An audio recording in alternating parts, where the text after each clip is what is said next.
내가 신학교 2학년 때 아주 재미난 일이 있었어요. 재미난 일이라기보다도 의미 있는 일이었죠. 제가 사실 신학교 들어갈 때 우리 집에서 성당 다니는 사람이 아무도 없었어요. 나만 성당 다녔어요. 나만 성당 다녔으니까 집에서 이해가 안 가는 거죠. 신학교 간다니까. 장가도 가야 되고 애도 놓고 살아야 되는데 신학교 간다니까 집에서 이해가 안 돼. 제가 신학교 합격하던 날 어머니한테 두들겨 맞았어요. 신학교 합격한 거 뭐 자랑이냐고 막 때려갖고 집에서 쫓겨나서 합격하던 날. 그리고 입학식 날도 신학교 입학을 했는데 다 와갖고 뭐 입학식 끝나고 사진 찍으러 간다고 뭐 다 나갔는데 나만 아무도 안 왔어. 나만. 그래갖고 이제 다 사진 찍으러 나가고 신학교 강당에서 가만히 있는데 뒷꼭지가 가렵더라고. 이렇게 쳐다보니까 2층에서 어머니가 3분 동안 째려보더니 그냥 집에 가더라고. 진짜로. 그러니까 나는 신학교 1학년 때 외출을 해도 문 다 걸어 잠고 집에서 아무도 없었어요. 집에도 안 가고 어머니한테 성당 나오라는 말도 못했어요. 마저 죽지. 성당 나오라고 그러면은 뭐 성당을 나가면 뭐 김씨에서 황씨로, 우리 어머니가 김씨거든요. 김씨에서 황씨로 바꾼다. 내가 세례를 받으면 10손가락 장을 다 지진다. 막 그랬는데 어떻게 성당 나오라고 그래요. 그냥 신학교 그냥 억지로 간 것만 해도 그냥 감지덕지지. 한 번도 어머니 아버지한테 성당 나오라는 소리를 안 했어요.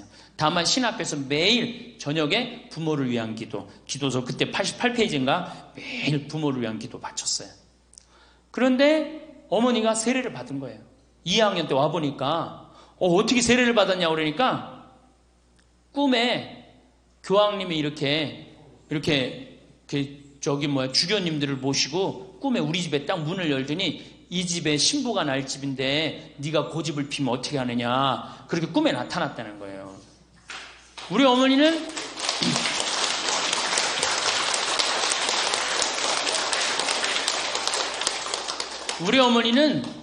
교황님 아니면 안 놀아. 교황님 아니면 안 놀아. 그래갖고 세례를 받았다는 거예요. 그래갖고 발칵 뒤집혀져 갖고 동네 전체가 거의 다 세례를 받았어요. 저 때문에. 우리 윗집도 사실은 그분이 경기도청의 국장님, 굉장히 아주 높은데 병이 들어갖고 우리 윗집에 사시는 분이었는데 이분이 평생 절에를 다녔어요.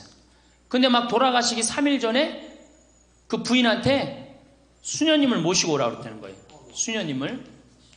그래서 이 돌아가기 전에, 죽기 전에 정신이 왔다 갔다 한다고 매일 오던 스님을 모시고 와야지 왜 수녀님을 모시고 오느냐고, 이게 착각하는 거 아니냐고 그랬더니 그 형제님이 그랬대요. 아니라고, 우리 아래층에 여기 신학교 간 그 성당의 수녀님을 모시고 오라고. 왜 그러느냐 그러니까 내가 좀 전에 꿈을 꿨는데 비행기가 한 대 왔는데 그 비행기에 자리가 하나, 내가 올라가 보니까 수녀님하고 신부님들이 꽉 앉아있고 빈자리가 있더래. 그게 자기 자리라고 앉으라고 그랬대. 그래갖고 수녀님 와갖고 대세 주고 돌아가셨어요. 그러니까 우리 동네는 다 그렇게 세례를 많이 받았어. 그런데 우리 집에서 한 50m 떨어진 집에 세례를 받았는데, 세례를 받았는데 1년 전에는 아들이 죽고 2년째는 딸이 죽은 거예요.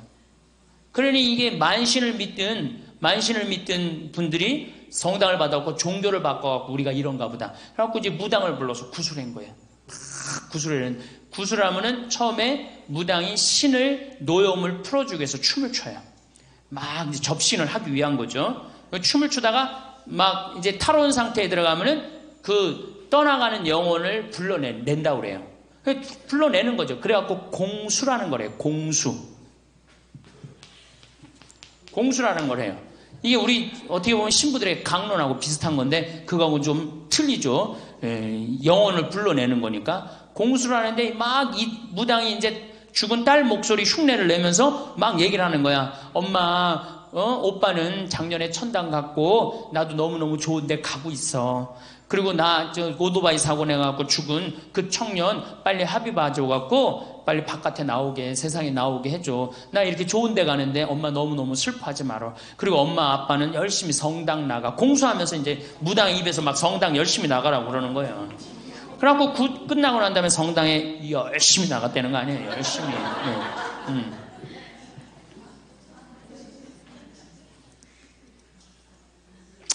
제가 비산동, 오늘 아주 비산동 잘 왔네. 비산동 성당에서 기억날 거야. 부활 성야 때 내가 강론했던 거 그거 기억날 거야. 헌금 얘기했던 거. 1,000원 가지고 10,000원 만드는 방법. 10,000원 가지고 10만 원짜리 만드는 방법. 기억나시죠? 기억나는 분들. 야, 15년 전 강론을 기억을 하네. 제가 뭐라 그랬어요? 헌금을 1,000원을 이렇게 갖고 어떻게 이걸 두들겨 패. 두들겨 패면 파랗게 멍들어. 그럼 파란 10,000원짜리가 되잖아요. 그렇죠? 파란 10,000원짜리를 들고 멍들은 이놈을 15층에 올라가고 흔들어. 떨어질까 하얗게 질리잖아. 그럼 수표가 되는 거야. 그래갖고 내라고 내가 강론했던 거 기억나죠? 15년 전 강론이야. 근데 그때 내가 또 무슨 강론을 했느냐면은 천당 갈 사람 손들어 보라 그랬어요. 그때 비산동 성당이 굉장히 크죠. 한 2,000명 정도 부활 성야미사에 2,000명 있었어. 그때 50명이 천당 갈 사람 손들어 할 때 2,000명 중에 50명이 귀 밑에 올라갔다 내려갔다 하더라고. 50명이. 아니, 예수님 부활 축하 미사야. 그 축하 미사에 천당 갈 사람 손들어 그랬더니 50명이 귀 밑에 올라갔다 내려갔다 하는 거예요. 기가 막히죠? 그렇죠? 2,000명이 다 손을 들고 알렐루야 아멘에도 전찬을 판국에 어떻게 50명이 귀 밑에 올라갔다 내려갔다. 1950명 안 드는 거예요. 연옥 갈 사람 손들어 보라니까 한 100명이 귀 밑에 올라갔다 내려갔다 하더라고. 100명이. 더 기가 막힌 거 지옥 갈 사람 손들어 보니까 50명이 귀 밑에 올라갔다 내려갔다. 50명이. 물론 이렇게 말하는 분들이 계실 거예요. 신부님, 우리가 겸손해서 그렇다. 우리 천주교구들은 다 천당 갈 만큼 열심히 살고 착하게 산다. 천주교구들은 틀려도 뭐가 틀리다. 천주교는 말만 하는 게 아니라 행동으로 착하게 산다. 물론 그럴 수 있어요. 하지만은 제가 보기에는 50명이 귀 밑에 올라갔다 내려갔다는 건 그건 아니에요. 성당 나오는 거는 그것도 예수 부활 대축일 성야미사에 전부 다 손들고 알렐루야 예수 부활했으니까 나도 부활해야 된다. 이래야지 50명이 귀 밑에. 이게 왜 그래? 연옥이 있어서 그래. 연옥이. 그러니까 연옥이 있으니까 하늘나라 세상 연옥 양다리 걸치기 하는 거예요. 양다리 걸치기. 하늘나라도 가고 싶고 세상도 누리고 싶고. 그러고 어느 날 갑자기 부활대축일은 혹시 하느님이 나 까먹을까봐 부활대축일을 한번 가고, 또 세상에 너무 열심히 나가다가 또 어떻게 열심히 나가다 성탈 때 하느님이 나 까먹을까봐 나오고. 개신교는 주일날 쉬어요 안 쉬어요? 주일날 개신교 장사하는 사람들 거의 다 쉬어요. 천주교는 쉬는 사람도 있고 안 쉬는 사람도 있고 그래요. 이 연옥 때문에. 연옥 때문에. 근데 예수님이 연옥 주려고 이렇게 십자가의 고통을 겪으셨을까요? 아니죠. 예수님은 우리에게 천국을 선물로 주시기 위해. 예수님께서 수고순환하신 이유는 오로지 하나예요. 바로 우리 인간들이 구원되어 천국에 가기를 원하시기 때문이에요. 천주교 요리문답 380학문 중에 제1조가 뭐냐? 옛날부터 성당 다니셨던 분들 손 들어보세요. 뭐예요? 천주를 알아 공경하고 자기 영혼의 구원을 위하여 세상에 낳느니라. 이걸 제가 지난 3주 동안 말씀을 드렸습니다. 사실은 하느님께 경배드리기 위한 인간의 도구가 뭐냐면은 춤, 노래, 시편, 시, 그림. 이게 예술이에요. 예술. 인간이 이 자기의 감정을 극도로 표현할 수 있는 거예요. 춤도 감정을 극도로 표현할 수 있고, 노래도 감정을 극도로 표현할 수 있고, 시도 감정을 극도로 표현할 수 있고, 그림도 마찬가지입니다. 이 네 가지를 통해서 우리는 하나님께 영광을 드릴 수 있는 거예요. 이 네 가지를 잘 활용할 줄 모른다. 그럼 우리의 마음을 잘 표현하지 못하는 거예요. 그래서 우리가 신앙생활을 할 때 이 네 가지의 도움을 잘 받아야 되고, 이 네 가지를 모든 종교가 잘 이용하고 있습니다.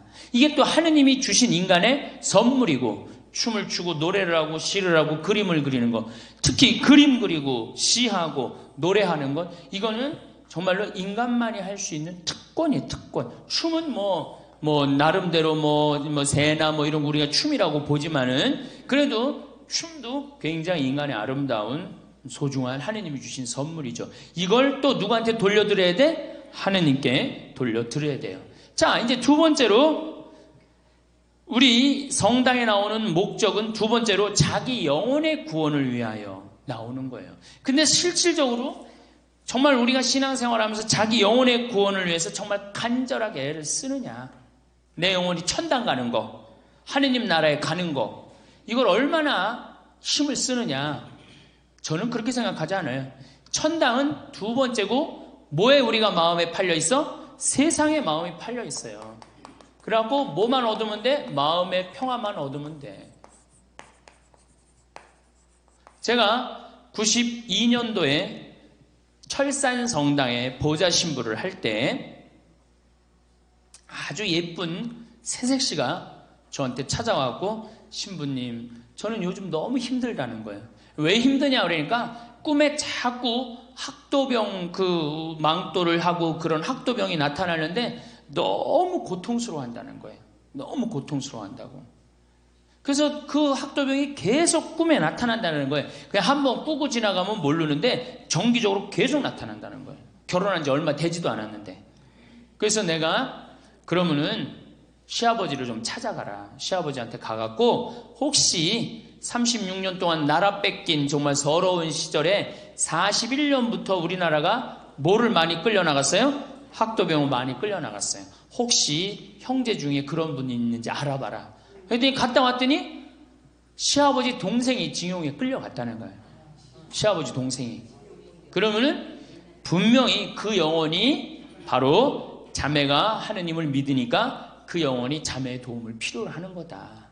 나하고 미사 넣고 같이 그 영혼을 위해서 기도하자. 그러고 정말 한 달 동안 내가 또 막 새 신부야, 아니야, 새 신부. 막 새 신부였을 때니 얼마나 정성스럽게 미사를, 정말 제가 굉장히 정성스럽게 미사를 드렸어요. 그 영혼의 이름을 이제 알아갖고 와갖고 굉장히 미사 때마다 천국에 갈 수 있도록 해주십시오. 천국에 갈 수 있도록 해주십시오. 이 영혼이 만약에 연옥에 있다면 하느님 당신의 은총으로, 예수님 당신의 십자가의 피로 천국에 갈 수 있도록 해주십시오. 계속 했어요. 근데 한 달이 지났는데 그 자매가 저를 찾아왔어요. 신부님, 어제 꿈에 그 학도병이 네 덕분에 내가 좋은 곳에 간다고 고맙다고 그러고 떠나갔다는 거예요. 누구 덕분에? 그 손자 며느리 덕분에 이 학도병은, 우리 천주교는 뭐가 있어요? 연옥이 있어요. 연옥. 이거를 우리 가톨릭에서는 림부스라고 그래요. 림부스. 림부스의 의미는 뭐냐면은 여기 천당이야. 그리고 여기가 가장자리. 천당 가장자리. 천당 끄트머리. 이거를 뭐라고 그러냐면 근처, 언저리를 림부스라고 그래요. 림부스. 이걸 연옥이라고 표현하는 거야. 천당 바로 직전에. 그 다음에 이 림부스 끄트머리도 아니고 맨 끝에 있는 건 뭐야? 이건 지옥이야. 이건 뭐 가지도 못하는 거야.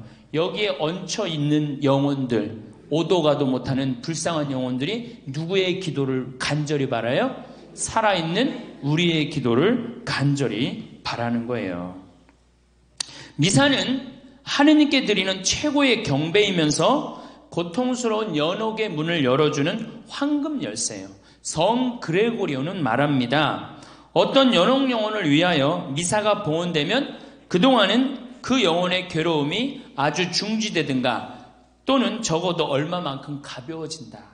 내가 신부가 미사를 이렇게 봉헌할 때 항상 연옥 영혼을 위해서 간절히 기도합니다. 이 연옥 영혼이 있다면 하느님 정말로 빨리 당신 품으로 끌어들이시라고. 이 세상에서 착하게 산 사람은 반드시 천당에 올라갈 거고 그렇지 못한 사람은 연옥에서 단련을 받아야 돼요. 연옥에서. 제가 이렇게 뭐 사제생활 길게는 안 해봤지만 사제생활하면서 많이 느끼는 것 중에 하나가 불쌍한 영혼들이 너무 많다는 거예요. 우리의 기도를 필요로 하는 영혼들이 너무 많다는 거예요. 그러니까 미사 봉헌할 때 우리 자식 공부 잘하게 해주시고, 우리 남편 저기 뭐 회사 안 떨어지게 해주시고, 우리 집 아파트 뛰게 해주시고, 그건 문제도 아니야. 지금 미사를 봉헌하는 순간은 뭐가 가장 중요해요? 영혼의 구원이 가장 중요한 순간이에요. 근데 우리 그냥 미사하면서도 그냥 엉뚱한 기도만 하는 거. 무슨 기도에? 세상의 복만 누리기를 기도하는 거예요. 미사는 그런 게 아니에요. 세상의 복을 누리기 위해서 드리는 게 미사 아니에요. 하나님께 찬양 드리고 또 영혼의 구원을 위하여 드리는 미사가 미사라는 거예요. 이 로마의 성 성바오로 아시죠? 바오로 성인. 목이 잘렸을 때 3번 목이 튀었다 해서 그 기념 성당으로 트레스폰타라고 그래요. 3번 목이 튀었다. 거기서 이 성당 아주 근사하게 전했죠. 그 성당에서 미사를 거행하던 성 벨라도는 이렇게 얘기해요. 수많은 천사들이 전 세계에 사제들이 바치는 희생제사, 즉 예수님의 십자가의 희생에 의하여 연옥으로부터 해방된 영혼들을 천국으로 데려가느라고 오르락내리락 하는 장면을 봤다는 거. 성 벨라도 성인은 그 미사를 드리는 동안 어떻게 수많은 영혼들이 천당에 올라가는 걸 본다는 거예요. 성 요한 보스코, 우리 청소년들의 주보 성인인 요한 보스코는 뭐라 그래? 미사의 거룩한 희생 제사는, 미사의 거룩한 희생 제사는 연옥의 불쌍한 영혼들을 도와줍니다. 사실 미사는 그 영혼들의 고통을 덜어주며 그들이 고통받는 기간을 단축시켜주며 그들을 빨리 복된 왕국으로 데려다 주기 위한 가장 효과적인 방법입니다. 그러니까 미사가 드려지는 동안 누구를 위해서 내가 미사를 드리고 있다. 그러면 그 사람 지향하는 사람은 고통이, 연옥의 고통이 중지되든가 아예 그 고통이 끝이 난다는 거예요. 그리고 연옥에 있는 고통을 가장 쉽게 천국으로 올릴 수 있는 방법은 우리 예수님의 십자가상의 제사, 예수님의 십자가상의 희생이 연옥 영혼을 천국으로 올리는 거예요. 예수님이 왜 이 세상에 오셔서 십자가에 고통을 지셨어요? 천국문을 열어주기 위한 거야. 그 십자가의 제사가 바로 뭐예요? 미사예요. 그래서 미사를 우리는 뭐라고 불러? 구원의 미사라고 그러잖아. 구원의 미사. 구원의 미사라고 그러죠? 그러니까 우리가 구원을 위한 미사란 말이야. 연옥 영혼을 구원하기 위한 미사. 그러니까 미사할 땐 여러분들은 그런 지향을 두고 꼭 봉헌을 하셔야 됩니다. 최근 가장 가까이에서 성인이 된 비오 신부님께서는 많은 연옥 영혼들이 연옥에서 풀려나도록 미사를 바쳐달라고 부탁하기 위해서 신부님한테 많이 나타난다는 거예요. 난 너무너무 고통스러우니까 날 도와달라고. 아까 제가 말씀드렸던 그 새색시 얘기도 똑같은 거예요. 그러니까 많은 연옥 영혼들이 누구의 기도를 바래? 우리의 기도를 바란단 말이야. 근데 우리는 엉뚱하게 미사 때 연옥 영혼을 위해서 기도하는 건 아니고 어디다 대고 기도해? 이 세상 복 달라고 기도한단 말이야. 그러니까 이거 안 되는 거죠. 그러니까 방향을 잘못 잡았다는 거, 신앙생활에. 성 토마스 아퀴나스는 또 말합니다. 연옥에서 영혼을 구하는 가장 쉬운 방법은 물론 미사다. 연옥에 있던 성 토마스 아퀴나스의 누이 동생이 오빠 나 너무 고통스러우니까 날 위해서 미사를 좀 봉헌해줘. 그래갖고 미사를 7대를 봉헌했대요. 그랬더니 천국에 올라갔다는 소식을 천사들을 통해서 들었다는 거예요. 그만큼 미사가 중요한 거예요. 그리고 연옥에 있는 영혼들은 스스로는 천당에 올라갑니까? 못 올라갑니까? 못 올라가요. 그 고통을 다 보석을 다 해야만이 올라가는 거예요. 그러니까 살아있는 우리의 기도의 도움이 필요한 거예요. 연옥에 있는 영혼들은. 특히 우리가 하루에 3번 연옥을 위해서 꼭 기도하게 돼 있어요. 언제? 식사 후에. 전능하신 하나님 베풀어 주신 모든 은혜 감사합니다. 아멘. 주님의 이름은 찬미를 받으소서. 이제와 영원히 받으소서. 세상을 떠난 모든 교우들이 천재자비하심으로 영원한 안식을 누리게 하소서. 기도하죠. 근데 우리 천주교 교우들은 밥 먹을 때도 감사기도 잘 안 해요. 밥 먹을 때도. 돌아다녀 보면은 성호 긋고 밥 먹는 교우들 별로 없어요. 손가락에 묵죽 껴도 성호 안 거요. 제가 우리 목사님들은 내가 우리 신부들하고 한번 어서 밥 먹었어요. 밥 먹으러 갔는데 우리는 이제 신부들은 보통 로망칼 안 하고 신부들끼리 모일 때 편안하게 만나잖아요. 우리 신부들하고 이제 똑같이 음식을 시켰어요. 그럼 우리는 이제 밥 먹을 때 어떻게 해? 성부와 성자 성령 이름으로 아멘. 주님 은혜를 내려주신 이 음식에 강복하소. 우리가 딱 강복하고 밥을 먹기 시작했어요. 근데 목사님들은 거기서 한 4분인가 5분이 목사님들이 밥 먹으러 왔는데 이게 기도하기 시작하는데요. 무지하게 하더라고요. 우리는 저 목사님, 사모님이 몸이 아픈데 몸을 낫게 해주시옵고 이렇게 좋은 음식을 주시옵소서 너무너무 감사합니다. 또 다른 목사님이 또 그냥 우리 저 목사님 새로 목회를 시작하셨는데 목회 잘하게 해주시옵고 막 기도하는데 우리 밥 다 먹을 때까지 감사 기도를 하는 거예요. 정말로 우린 그렇게 감사 기도 애절하게 안 해요. 이렇게 밥 맛있게 주셔서 감사합니다. 제가 제일 잘하는 게 감사기도예요. 감사기도. 오늘 아침에도 아침에 올라오는데 이 산에 구름이 걸려있는데 너무 멋있는 거야. 저 앞산에 구름이 걸려있는데 너무 멋있는 거야. 하느님 감사합니다. 감사합니다. 제가 항상 이렇게 감사기도를 드려요. 특히 밥 먹을 때 제가 제일 감사해요. 이렇게 맛있는 밥 해주셔서. 제가 요즘 우리 무를 심는데 처음에 무청이 나잖아요. 그거 처음에 3개 하나 따줘요. 다. 그거 갖고 지금 물김치를 담았는데 얼마나 맛있는지 몰라요.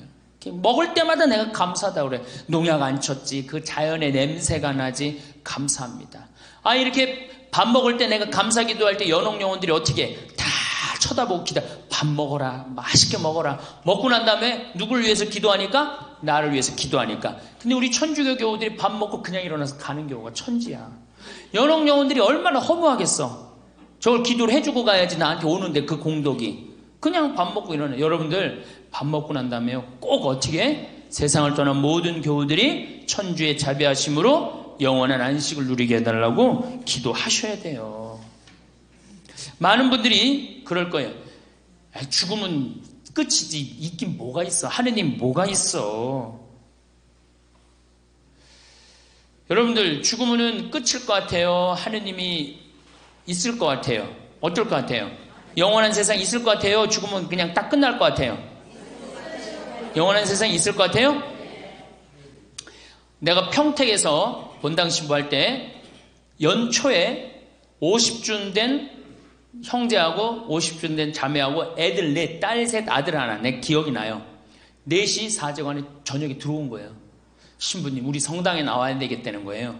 그래서 왜 그러느냐 그랬더니 사실은 우리 아버지가 살아생전에 성당 교회 나가려고 그러면은 못 나가겠다는 거야. 하느님이 있긴 뭐가 있느냐고. 하느님을 믿느니 뭐를 믿겠다? 내 주먹을 믿겠다고 그래. 주먹을 믿겠다고. 주먹이 뭐 해주는데? 주먹 싸움. 그래죠. 남 때리고 이러는데 해주지. 주먹이 해주는 건 아무 일도 없어요. 그래서 제가 그분이 이제 그리고 이제 그 할아버지가 살다가 돌아가셨대요. 돌아가셨는데. 그 할아버지가 죽어보니까 뭐가 있는 거야? 저승길이 있는 거야. 저승길이. 우리 사도신경에 뭐라 그래? 저승에 가시오 그러시잖아요. 그 저승길이 있는 거예요. 그러니 기가 막히잖아. 자기가 이제 이게 지금 살아생전에 자식들 신앙생활도 못하고 하느님을 믿느니 죽어서 뭐가 있느냐? 내 주먹을 믿겠다고 그러는데 죽어보니 저승길이 있는 거야. 그래서 이 할아버지가 저승사자한테 그랬대요. 그게 뭐 천사인지 뭐 정말 저승사자인지 누군지 모르겠지만은 난 돌아가야 된다고. 내 자식들한테 저승길이 있는 걸 알려줘야 된다고. 그래갖고 이 할아버지가 관을 묻는데 하관을 하는데 관을 두들긴 거예요. 정말로. 그래갖고 문을 열어보니까 아버지가 살아 돌아온 거예요. 믿어지지 않는 일이죠. 그 자식도 그냥 정말로 미치는 일이지. 죽었던 아버지가 3일 만에 돌아와갖고 내가 죽어보니 저승길이 있단다. 니네들 성당에 나가라. 그리고 일주일 살다 돌아가신 거예요. 그래갖고 이제 그 장례를 최종적으로 하고 우리 집에 온 거예요. 사제관에 자기네들 성당 하느님 믿겠다고. 눈이 빨개져갖고 온 거예요. 살아생전에 여러분들 그런 경험하면 어떨 것 같아? 그럼 미치겠죠? 야, 이게 죽었던 사람이 와서 저승길이 있다고 알려주니 이거 미치는 거죠. 그래갖고 교리에 등록을 해갖고 얼마나 열심히 교리를 받았는지 몰라요. 그래갖고 세례를 받았어요. 그런 경험도 있어요. 물론 그분들 한 6개월 지나고 나면 다시 냉담했어요. 여러분들 기적이 일어나면 내가 신앙생활 잘할 것 같다. 하느님이 징표를 보여주면 내가 신앙생활 잘할 것 같다. 그런 생각 들죠? 의심이 날 때 그런 분들은 기적이 일어나도 6개월 지나고 1년 지나면 까먹어요. 믿음은요, 본다고 믿는 게 아니에요. 보지 않고도 믿는 게 진짜 믿음이라고 누가 얘기했어? 예수님이 얘기했어요. 예수님이. 아무리 물론 그분들 다시 또 이제 난 하느님을 믿는다고 생각하지만은 믿음이라는 건요, 그냥 하느님 이 자체가 하느님인데 온 세상에 하느님의 기운이 들어있는데 뭘 증거를 바라봐. 지금 내가 살아있는 것 자체가 이게 기적이고 이게 신앙인데. 그래갖고 내가 그렇게 세례줬던 경험도 있습니다. 그래서 이 죽음은 뭐가 있느냐? 아니에요. 죽음은요, 나는 내가 비산동 성당에서 어떤 경험이 있었느냐면은 99살 먹은 할머니야. 안양 비산동에서 주일날 새벽에 고등학교 3학년 여자인데 등치가 이런 애가 찾아온 거야. 우리 어머니 돌아가실 거라 같다고. 우리 할머니지, 그러니까 할머니. 그래갖고 또 새벽에 주일미사 그 우리 문신부한테 맡기고, 그때 문희종 신부 알죠? 나하고 같이 내가 1보자, 그 신부가 2보자 했는데 맡기고 내가 이제 갔어요. 갔는데 그 할머니가 내가 병자성사 하는 동안 돌아가셨어요. 그런데 그런 걸 느껴요. 얼마나 편안하게 돌아가셨는지 나 올 때까지 기다렸던 거야, 할머니가. 돌아가시는데 이 영혼이 올라가고 있는 걸 느끼겠더라니까. 아, 이분 지금 천당 가고 있구나. 그런 걸 느끼겠어요. 그런 경험이 참 많아요. 바로 하늘로 초대받아 가는 걸 느껴요. 그러니까 우리가 죽으면 뭐가 있어? 있어요. 천당 있어요. 천당이 없으면 세상의 질서가 무너지게 돼 있어요. 인간에게는 그래, 인간에게는. 그래서 성 안셀모는 이런 얘기를 해요. 살아있으면서 자기 영혼을 위해 기도하는 생미사 한 대는 죽어드리는 위령미사 1000대보다 가치 있는 거라고 그래. 자, 우리가 살아생전 여기 오시는 분들 미사예물 많이 봉헌해요. 미사예물 봉헌하는 거 보면 자식 시험 잘 보게 해주고, 뭐 사법고시 잘 보게 해주고, 결혼하게 해주고, 맨 이런 거야. 또 기도를 해도 전부 다 다른 사람, 손자, 손녀, 뭐 전부 다 자기 자신의 구원을 위해서 미사 넣는 사람 하나도 없어요. 여러분들 자기 이름 놓고 자기 미사 봉헌하는 사람, 내가 이제까지 나는 내 이름으로 내가 써갖고 미사를 넣고 그 미사에 내 영혼의 구원을 위하여 미사 봉헌 나는 한 적이 한 번도 없다. 한번 손 들어봐요. 한 번도 하고 손 들어봐. 네, 한 번도 없죠? 아니, 살아생전에 자기 자신을 위하여 드리는 미사 한 대는 죽어드리는 위령미사 1000대보다 낫대는데, 아니 20년 30년 신앙생활하면서 자기 영혼의 구원을 위해서 미사를 한 대도 안 드렸다. 신앙생활 헛된 거지. 그렇죠? 다시 한번 손 들어봐. 나를 위해서 미사를 한 대도 내가 안 드렸다. 헌금 넣고. 손 들어봐. 내가 혼 안 낼 테니까 손 들어봐요. 신앙생활 헛된 거요. 신앙생활. 이제 본당에 돌아가셔서 어떻게 해요? 본인 이름 쓰세요. 김마리아, 내 영혼의 구원을 위하여 이 미사를 봉헌합니다. 그리고 미사예물을 넣으세요. 그리고 그 미사에 참여해갖고 신부님이 뭐라 그래? 오늘은 김마리아 베네딕토를 위해서 미사를 봉헌하겠습니다. 생미사를 봉헌하겠습니다. 그래갖고 그 미사를 할 동안 하느님한테 애절하게 기도하세요. 하느님, 나는 천국에 가고 싶습니다. 이 예수님의 피로써, 예수님의 십자가상의 이 피로써 내가 구원될 수 있도록 정말로 신부님 정성스러운 미사, 나 영혼의 구원을 위한 큰 도움이 됐으면 좋겠다. 그렇게 한번 미사를 한번 봉헌해 보세요. 미사가 절절하지.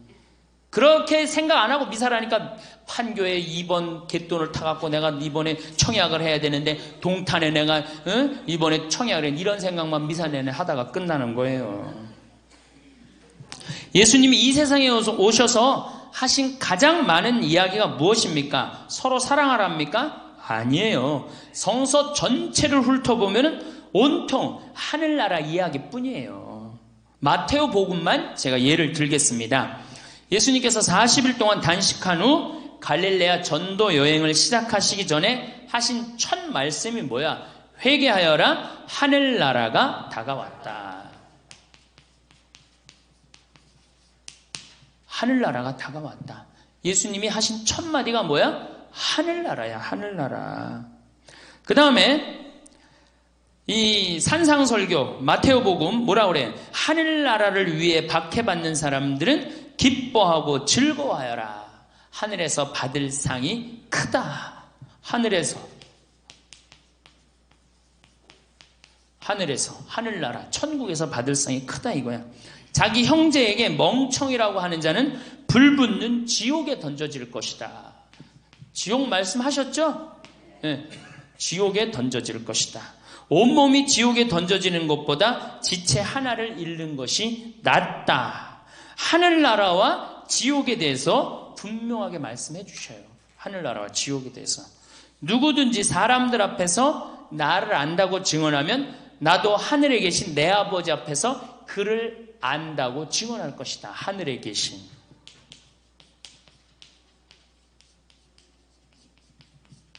그렇죠? 하늘나라, 하늘에서 하늘에 계신. 예수님은 또 하늘나라가 얼마나 가치 있는 곳인지 다음의 비유를 들어 말씀하십니다. 하늘나라는 밭에 숨겨진 보물과 같다. 그 보물을 발견한 사람은 그것을 다시 숨겨두고서는 기뻐하며 돌아가서 가진 것을 다 팔아 그 밭을 산다. 자, 하늘나라는 밭에 숨겨진 보물. 우리 내가 지금 배추 심고 무 심는데, 봤더니 어떻게 해? 내가 지금 배추밭, 무밭 빌려서 하거든요. 근데 알고 봤더니 그 보물이 있어. 가득 들어있어. 배추 심는데. 그럼 어떻게 해? 내가 가지고 있는 거 다 팔아서 그 밭을 산다는 거죠. 하늘나라는 그거하고 똑같다는 거예요. 그러니까 우리 할머니들 평생 지금까지 이제 살아왔으니까 이제는 내가 가진 거 다 팔아서 뭐 사야 돼? 하늘나라 사야 돼. 자식들한테 땅 물려주고 집 물려줄 게 아니라니까. 예? 하늘나라를 살 생각을 해야 돼. 근데 우리는 하늘에 관심 있어요? 세상에 관심 있어요? 솔직해서 좋으네. 예. 세상에 관심 있잖아요. 세상에. 또 하늘나라는 좋은 진주를 찾는 상인과 같다. 그는 값진 진주 하나를 발견하자 가서 가진 것을 모두 처분하여 그것을 산다. 그러니까 하늘나라는 니네가 가진 걸 다 팔아서 사도 아깝지 않다는 거예요. 예수님 말씀에 의하면. 왜 천주교 교우들 죽기 전에 성당의 신부님이나 수도원에 가서 모든 재산 성당 지어서 봉헌하면서 죽는 사람이 드무냐? 나는 이제까지 지금 17년 사제 생활하면서 수원교구에 정말 돈 많은 사람이 죽으면서 내가 성당 하나 져서 봉헌하겠다. 30억, 40억 기증하고 죽은 사람 하나도 못 봤어요. 근데 내가 로마나 이탈리아, 프랑스 성지순례 가보면요. 한 사람이 기증하고 지은 성당 수두룩해요. 한 사람이. 자기가 가진 재산 다 팔아서 성당 짓고 돌아간 사람 수두룩해요. 근데 우리는 왜 천주교 교우들이 그게 없어? 우리는 하늘나라에 관심이 없어. 어디에 관심 있어? 세상에 관심 있어. 세상에. 개신교 내가 이렇게 얘기 들어보면은 어떤 성도들은 교회 시골 교회 한두 개 줘서 봉헌하는 사람들 많아요. 잘 사는 사람들. 근데 천주교는 절대 안 그래. 왜? 우리는 세상에 마음의 평화를 얻는 게 훨씬 관심이 많은 거예요. 우린 연옥 때문에 그래. 이놈의 연옥이 문제예요. 개신교는 하늘나라는 지옥이야. 중간 연옥이 없어. 우리는 믿는 구석이 뭐야? 연옥이 믿는 구석이야. 그래도 연옥은 갈 수 있지 않느냐. 이게 이제 문제죠, 신앙에. 하늘나라는 이 어린이들 같은 사람들 것이다. 부자가 하늘나라에 들어가는 것보다는 낙타가 바늘구멍으로 빠져나가는 것이 더 쉽다. 예수님이 강론하신 모든 건 다 어디로 향해 있어요? 하늘나라로 향해 있어요. 하늘나라로. 그러니까 우리는 뭐를 희망해야 돼? 하늘나라를 희망해야 돼. 황소와 살찐 짐승을 잡아놓고 혼인잔치에 사람을 초대하였는데도 세상 일에 눈이 어두워서 밭에 나가고 소보러 가고 장사로 나가고 초대에 응하지 않자 잔치집 주인은 길거리에 나가고 아무나 다 초대하러 화가 나갔고, 자기 영혼의 구원을 위해서 신경 하나 쓰지 않는 우리 천주교 교우들 정신 상태를 너무 잘 표현한 성서 구절이에요. 그렇죠? 하늘나라의 잔치집에 초대했는데, 하늘나라 잔치집에 초대를 했는데, 나는 밭에 나가봐야 된다. 난 장사 나가야 된다. 난 소를 5쌍을 샀는데 소 보러 나가야 된다. 이러고 잔치에 초대 안 하잖아요. 열 처녀의 비유를 들어 하늘나라에 들어가기 위해서는 항상 등불에 기름을 준비하라고 말씀을 하세요. 그러니까 예수님 이 세상에 오셔서 강론 처음부터 끝까지가 뭐야? 하늘나라에 초대하는 내용이에요. 그리고 십자가에 못 박혀 돌아가시면서 뭐라고 그래? 나는 너희들의 구원을 위하여 천국의 문을 열기 위해서 십자가를 진다. 이런 말씀을 하세요. 마태복음 8장에 이런 얘기 나와요. 사람이 온 세상을 얻고도 제 목숨을 잃으면 무슨 소용이 있느냐? 사람이 제 목숨을 무엇과 바꿀 수 있겠느냐? 절개 없고 죄 많은 이 세대에서 누구든지 나와 내 말을 부끄럽게 여기면 사람의 아들도 아버지의 영광에 쌓여 거룩한 천사들과 함께 올 때 그를 부끄럽게 여길 것이다. 예수님이 온 세상을 얻는다 해도 자기 영혼을 구원하지 못하면 무슨 소용이 있느냐고 말씀을 하세요. 그러니까 이제 우리 할머니들 이제 뭐가 제일 중요해? 이제 지금부터 내 영혼의 구원을 살 만큼 살았잖아. 애도 낳아보고 시집도 가보고 해볼 거 다 했잖아. 그러니까 이제 이 세상에 이제 욕심내지 말고 이제 어디다 욕심내세요? 하늘나라를 욕심내세요. 마음을 다 비우시고. 우리는 미사 내내 우리의 구원을 위하여 기도하고 있습니다. 참회 예절을 마치고 사제가는 기도문을 가만히 들어보세요. 전능하신 하느님, 저희에게 자비를 베푸시어 죄를 용서하시고 어디로 이끌어달라 그래? 영원한 생명으로 이끌어달라 그래. 영원한 생명. 그렇죠? 사도신경 마지막에 뭐라 그래? 거룩하고 보편된 교회와 모든 성인의 통공을 믿으며 죄 용서와 육신의 부활을 믿으며 영원한 삶을 믿나이다. 이거 봐봐. 영원한 삶, 영원한 생명, 하늘나라, 하늘에서 하늘에 계신 우린 맨 하늘나라를 계속 얘기하고 있어요. 천국을 얘기하고 있단 말이에요. 아울러 성찬전례 이 양식을 보면 사제는 죽은 이들을 위해서 기도해요. 이 세상에서 불러가신 베드로를 생각하소서. 이 세상에서 불러가신 데레사를 생각하소서. 이 세상에서 불러간 요한을 생각하소서. 그는 세례를 통해 성자의 죽음에 동참하였으니 그 부활도 함께 누리게 하소서. 그렇죠? 부활, 죽었다가 살아나는 거, 예수님 부활하신 것처럼 그 부활도 함께 누리게 하소서. 아울러 신부는 미사를 봉헌하면서, 사제는 미사를 봉헌하면서 하느님을 믿지 않고 죽는 이들을 위해서도 기도해요. 뭐라고 그러냐면은 부활의 희망 속에 고이 잠든 교우들과 세상을 떠난 다른 이들도 모두 생각하라는 거야. 그렇죠? 부활의 희망 속은 누가 바라는 거야? 우리들이죠? 아울러 세상을 떠난 모든 이들도 생각하시어 그들이 주님의 빛나는 얼굴을 배웁게 하소서. 어디에 계신? 하늘에 계셔서 빛나는 얼굴을 배웁게 해달라는 거. 그러니까 미사 내내 뭐를 위해서 기도해? 구원을 위해서 기도하는 거. 구원을 위해서. 아울러 미사를 봉헌하는 이들을 위해서도 신부는 기도해요. 뭐라 그래? 저희에게도 자비를 베푸시어 영혼으로부터 주님의 사랑을 받는 하나님의 어머니 복되신 동정 마리아와 복된 사도들과 모든 성인들과 함께 어떻게? 영원한 삶을 누리게 하소서. 그러잖아요. 그러니까 미사 내내 하느님께 찬양 드리고 경배 드리고 그 다음에 뭐를 위해서 기도드려? 구원을 위해서 기도해요. 어제 미사 경문 봐요. 하느님께 경배 드리고 그 경배가 우리 구원의 길이 되게 해달라고 기도하죠. 그러니까 우리 신앙의 근본적인 목적은 뭐야? 하느님께 경배하고 그 다음 뭐야? 내 영혼의 구원을 위한 거예요. 마음의 평화를 얻기 위해서 나오는 게 아니에요. 하느님께 경배드리고 내 영혼의 구원을 위해서 기도하는 거예요. 우리는 이런 미사의 의미도 모르고 미사 때 누구를 기억하는 일도, 죽은 이를 기억하는 일도, 나의 영혼을 위해 기억하는 일도 없고 엉뚱한 것만 기억하잖아요. 돈 많이 벌게 해주고 건강하게 해주고. 진짜 중요한 건 내 영혼의 구원을 위한 거예요. 제가 이렇게 영혼의 그런 교감, 많은 영혼들이 우리의 도움을 필요하고 많은 영혼들이 천국으로 올라가 있고 성 벨라도 성인이 말씀을 하셨듯이 우리가 미사를 봉헌할 때 수많은 연옥 영혼들이 올라가요. 그래서 제가 미사를 봉헌할 때 이렇게 미사 지향 들어오잖아요. 세상을 떠난 누구를 위해서 기도하려고 할 때 항상 제가 속으로 바치는 기도가 뭐야?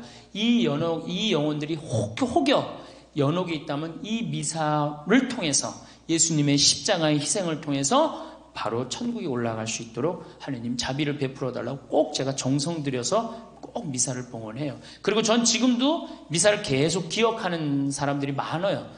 아마 제 생각엔 이미 천당에 갔을 거야. 그럼 뭐 내가 확인할 길이 있어야지, 뭐 영적으로 깊어야지 뭐 천당에 갔는지 안 갔는지를 알지. 그러니까 계속 해는 거지. 이제 죽어서 이제 언제 갔는지는 이제 그건 나중에 알겠지만은 여러분들도 그렇게 기도하셔야 돼요. 하늘나라는 예수님께서 우리에게 가장 확실하게 들려주고 싶었던 선물이에요. 우리에게 주고 싶었던 선물은 우리가 마지막 날에 오른편에 앉느냐 왼편에 앉느냐 아니면 쭉정이 걸러가고 영원히 꺼지지 않는 불 속으로 들어가느냐는 우리가 이 세상에서 어떻게 사느냐가 중요한 거예요. 가난하고 마태복음 25장에 나오잖아요. 가난하고 헐벗고 굶주리고 목마른 사람에게 해준 게 곧 누구한테 해준 거야? 나한테 해준 거다. 나한테 해줬으니까 내가 그 상을 누구한테 줘? 천당에서 너한테 주겠다. 이 세상에서 가난하고 헐벗고 굶주린 사람한테 안 해준 건 곧 누구한테 안 해준 거야? 나한테 안 해준 거다. 나한테 안 해줬으니까 넌 나한테 받을 상이 없으니까 너는 불붙는 지옥으로 가는 거다. 그러니까 우리는 죽은 이후의 세계에 대해서 많이 생각하셔야 돼요. 저는 요즘 이 세상이 왜 전쟁과 죄악과 환경 파괴로 사느냐 하면은 우리가 하느님 앞에서 겸손하지 않기 때문에 그래요. 우리 인간이 지금 자연으로부터 받는 혜택, 저 많은 산에서 뿜어져 나오는 산소 덕분에 우리가 사는 거야. 그러니까 저 산을 봐도 산아 참 고맙다. 네가 있어서 내가 사는구나.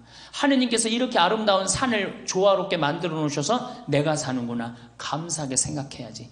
저 산을 파헤치고 망가뜨리고 자기네들 해고 싶다고 골프장 그냥 다 밀어내고 그냥 자기네들 누리는 것만 다 쓰잖아요. 파괴하고. 하느님께 경배하지 못하기 때문에 그래요. 하느님께 감사하지 못하기 때문에 그래요. 나는 천주교 요리문답 1조가 너무 마음에 들어. 사람이 무엇을 위하여 세상에 났느냐? 천주를 알아 공경하고 자기 영혼의 구원을 위하여 났느니라. 우리가 이 세상에 와갖고 어떻게 구원받지 못하면은 우린 소용이 없는 거예요. 엄마 뱃속에 10달 동안 준비해갖고 얼마를 살아? 이제 100년을 살아. 100년을 준비해서 어떻게 살아야 돼? 영혼을 사는 거예요. 그렇죠? 엄마 뱃속에서 10달을 준비해서 100년을 살고 100년을 준비해서 우리는 뭐를 살아? 영혼을 사는 거야. 우리는 하늘나라에 대한 희망이 간절해야 돼요. 그래서 하늘나라에 갖고 예수님도 보고 성모님도 보고 베드로도 성인도 보고 정말 우리 정화상 성인도 보고 이 정화상 성인을 봐봐요. 믿음은 이렇게 믿어야 돼. 정화상 성인 아버지 정약종 아버지 돌아가셨죠? 순교해서 1801년에 정정의 엘리사벳, 유소사 체칠레아, 엄마, 여동생 다 죽었어요. 1839년에. 하느님을 믿는다는 이유 하나로 양반주의 다 포기하고 마지막으로 목숨까지 바쳐서 하느님을 믿었단 말이에요. 우리 선조들은 온전히 믿었어. 하느님을 온전히. 우리는 양다리 걸쳐서 믿어. 세상도 누리고 싶고 하늘나라도 있는 것 같고 왔다 갔다 하는 거죠. 그러지 말고 온전히 믿으세요. 그래야지 우리가 정말로 죽었을 때 정말로 천국의 찬란한 빛 속에서 영광스러운 하느님 오른편에 앉으실 수 있는 거예요. 그래서 여러분들 앞으로 하느님께 경배드리고 또 어떻게 내 영혼의 구원을 위해서 미사 때 간절히 기도하시면은 사실 그러고 나면요 세상 걱정 하나도 없어요. 세상 근심 걱정할 게 하나도 없어. 이 세상 곧 짧은 거 뭐 그렇게 매달려갖고 고통스럽게 연연하고 그래요. 영원한 생명을 희망하는 우리들인데 하느님의 상속자가 된 우리들인데 그러니까 우리는 그때 뭐를 누릴 수 있어? 마음의 평화를 누릴 수가 있는 거예요. 자, 어렸을 때부터 말이 씨가 된다는 얘기 많이 들으시면서 사셨을 텐데요. 등산 모임이 있는 날에 한 친구가 나오지 못했습니다. 손자를 봐야 한답니다. 그 사정을 모를 리 없지만 유독 한 친구가 버럭 소리를 냅니다. 그 친구 왜 그리 살아? 그러니 허구한 날 붙잡혀 살지. 그러자 다른 친구가 자넨 손자가 지방에 있지? 옆에 있어봐 똑같아. 손자 양육이 논쟁으로 커집니다. 난 처음부터 선언했어. 내가 애를 보면 성을 간다. 못생긴 남자와는 절대 결혼 않는다. 는 처녀. 난 죽어도 요양원에는 안 간다. 고한 선배. 딱 100세만 살 거야 호언했던 학교 동기. 그런데 어쩌나 다 헛 맹세가 됐으니까요. 여자는 못생긴 남자와 천생연분을 맺고 선배는 치매가 들어 일찌감치 요양원으로 향했죠. 100세를 장담할 만큼 건강했던 친구는 9수에 걸려 69세에 심장마비로 떠났습니다. 나이 들며 갖춰야 할 덕목이 절제입니다. 삶에 고루 적용되는 말이지만 여기에는 조심하라는 뜻이 있죠. 무엇보다 말 조심하라는 것입니다. 듣는 귀가 둘인데 비해 말하는 입은 하나뿐인 것도 같은 이유입니다. 우리가 수없이 내뱉는 말에는 사람을 살리는 말도 있지만 죽이는 말도 많습니다. 같은 말인데도 누구는 복이 되는 말을 하고 누구는 독이 되는 말을 합니다. 황창현 신부님이 말하는 말의 세 부류도 같습니다. 말씨, 말씀, 말투가 그것입니다. 씨를 뿌리는 사람 말씨, 기분 좋게 전하는 사람 말씀, 말을 던지는 사람 말투에 있는 것처럼 말에도 등급이 있습니다. 말씀은 말과 다릅니다. 어떤 분의 이야기를 들으면서 나도 저렇게 살아야겠다고 다짐하는 경우가 있습니다. 이같이 감동을 전하는 사람의 말을 말씀이라 하지요. 말로 좋은 씨를 뿌리는 사람도 있습니다. 초등생 어린이에게 씩씩하고 멋지구나.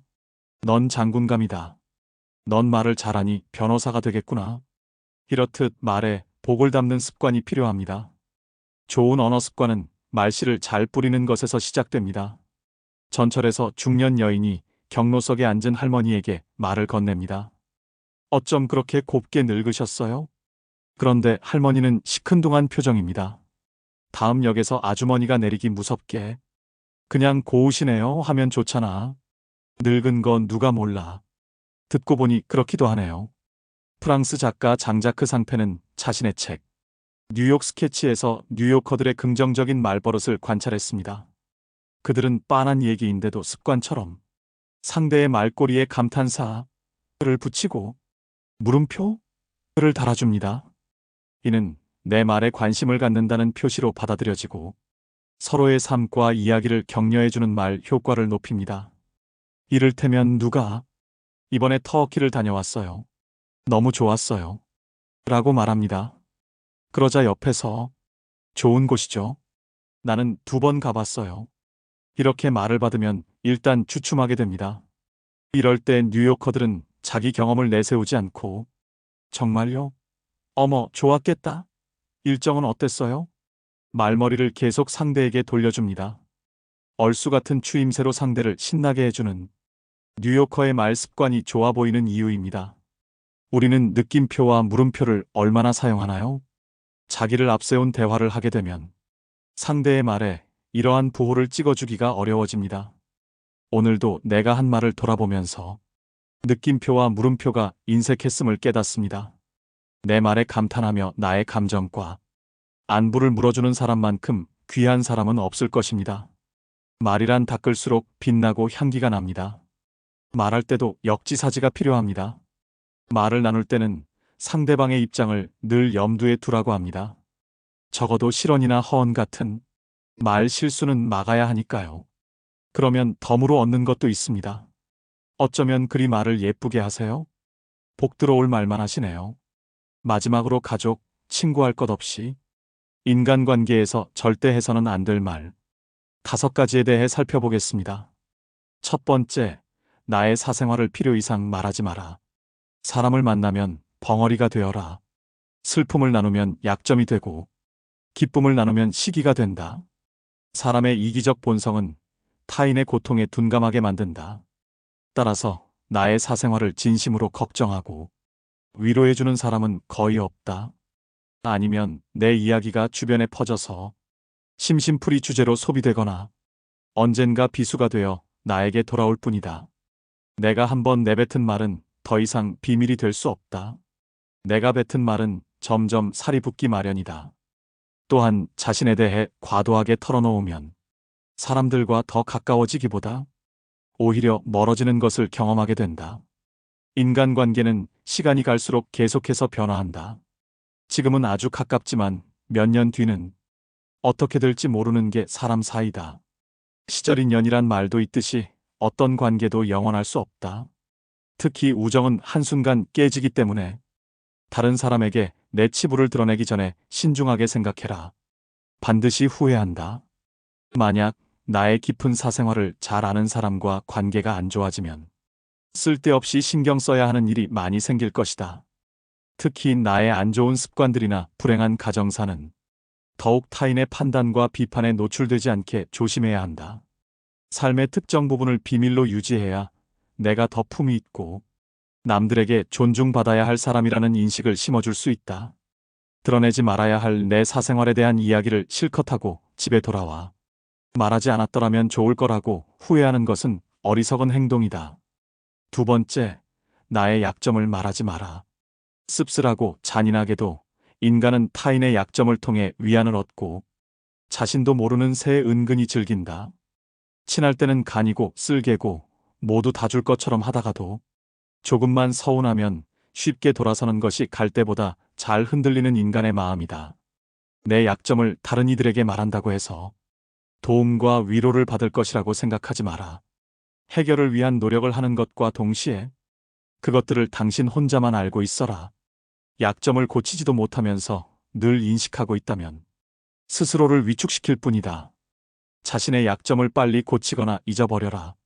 약점은 누군가의 도움을 받아서가 아닌 스스로 극복해야 하는 것이며 동시에 스스로 극복할 수 있음을 명심해라. 옛말의 사람은 모두 입안에 도끼를 가지고 태어난다. 어리석은 사람은 말을 함부로 하여 그 도끼로 자신을 찢고 만다라고 했다. 말은 한 사람의 입에서 나와서 1000사람의 귀로 들어간다. 질병은 입을 쫓아 들어가고 화근은 입을 쫓아 나온다. 어쩔 수 없이 약점을 얘기해야 할 때도 결코 전부를 드러낼 필요는 없다. 우정이 깊지 않은 사람과 깊은 대화를 나누지 말라. 말은 한 번 입으로 내뱉어버리면 2번 다시 주워 담을 수 없기 때문에 항상 조심해야 한다. 내가 이 말을 해도 적절한가? 내가 후회하지 않을 것인가 하고 한 번 더 생각하라. 수다쟁이처럼 말을 많이 한다고 인기가 좋아지는 것도 아니고 인정을 더 받을 수 있는 것도 아니다. 괜한 말 한마디에 실수로 그동안 쌓아온 명성과 이미지를 쓸어내버릴지도 모른다. 들려주어도 괜찮은 말이 있고 감추는 것이 더 나은 이야기도 있다. 상대에게 말을 해야 할지 말아야 할지 판단이 서지 않을 때는 먼저 상대를 주의 깊게 살펴보면서 그 사람의 인격에 대한 확신이 설 때까지 기다려라. 그러면 말해도 좋을지 비밀로 해야 할지가 분명해지기 마련이다. 3번째, 다른 사람의 단점을 말하지 마라. 다른 사람의 단점과 허물을 쉽게 말하지 않는다. 누군가를 욕하는 것은 나 자신을 부정적으로 보이게 하고 자신의 명상을 손상시킨다. 다른 사람들과 누군가에 대한 뒷담화를 같이 하게 되면 그 순간에는 그들과 유대감을 형성하고 있다고 느낄지라도 결정적인 순간에는 결국 서로를 의심하고 불신하게 된다. 이로 인해 사회적인 신뢰가 필요한 좋은 기회들이 내게 왔을 때 놓치게 될 것이다. 다른 사람에 대한 단점이나 허물을 보았을 때는 못 본 채 하고 입 밖에 내지 말아라. 자신의 입에서 나간 말은 본인에게 그대로 돌아온다. 또한 서로의 비밀을 지켜달라고 말하지만 그 비밀은 지켜지지 않고 오히려 그 화살이 자기에게 돌아와 화근이 될 수 있다. 부정적인 이야기는 되도록 하지 않는 것이 사회생활에 큰 유익이 된다. 다른 사람의 허물이나 비난의 말을 들었을 때는 어떻게 해야 될까? 직접 확인하지 않은 이상 고지곳대로 전부 믿지 마라. 비판 역시 위험하다. 비판은 상대를 방어적으로 만들고 자신을 정당화하도록 안간힘을 쓰게 하기 때문이다. 사람들의 소중한 자존심에 상처를 입히고 원한을 불러일으키기도 한다. 이미 내뱉어진 말은 상대방의 가슴 속에 수십 년 동안 화살처럼 꽂혀 있다. 비판은 부메랑이 되어 나에게 다시 돌아온다. 사람의 잘못은 자신의 인간관계에서 비롯된다. 남의 잘못을 돌이켜 자신을 반성하라. 부정적인 이야기는 되도록 하지 않는 것이 사회생활에 유익하다. 상대의 의견에 반대하거나 잘못했음을 가르쳐 주어야 할 때도 직설적으로 말하기보다는 우연히 떠오른 것처럼 재치 있게 말해 주어라. 불필요한 조언이나 비난은 관계를 손상시키고 신뢰나 존중의 부족으로 이어지기 때문에 진정한 지지와 격려로 긍정적인 관계를 만들어라. 특히 가까운 친구나 가족처럼 편한 사이에서는 더욱 조심해야 한다. 충고라면서 이게 다 너를 위해서 하는 말이야 라고 하는 것은 실상은 너는 틀렸고 나는 맞다라는 뜻이다. 부정적인 말과 뒷담화 그리고 불필요한 조언은 언제 어디서든 결국 나 자신에게 해가 된다. 우리 각자는 남들이 100% 이해할 수 없는 개인의 사정이 다 있기 마련이다. 그냥 공감해주고 들어주는 것만으로도 그 사람은 고마움을 느낄 것이다. 행동은 말보다 더 많은 무게와 힘을 가진다. 4번째, 나를 자랑하지 마라. 조금 아는 바가 있다 해서 스스로 뽐내며 남을 깔본다면 장님이 촛불을 들고 걷는 것 같아. 남은 비춰주지만 자신은 밝히지 못한다. 무심코 내뱉은 자랑이 뜻밖의 오해를 부르거나 상대방 질투의 이유가 되는 경우가 많다. 이 상황을 만든 것은 자랑을 내뱉은 바로 나 자신이다. 그러므로 입을 열 때는 생각 또 생각하라. 특히 자식 자랑하지 마라. 자식 자랑할 것이 많은 사람도 있겠지만 대부분은 다들 자식 때문에 한두 가지 걱정거리가 있기 마련이다.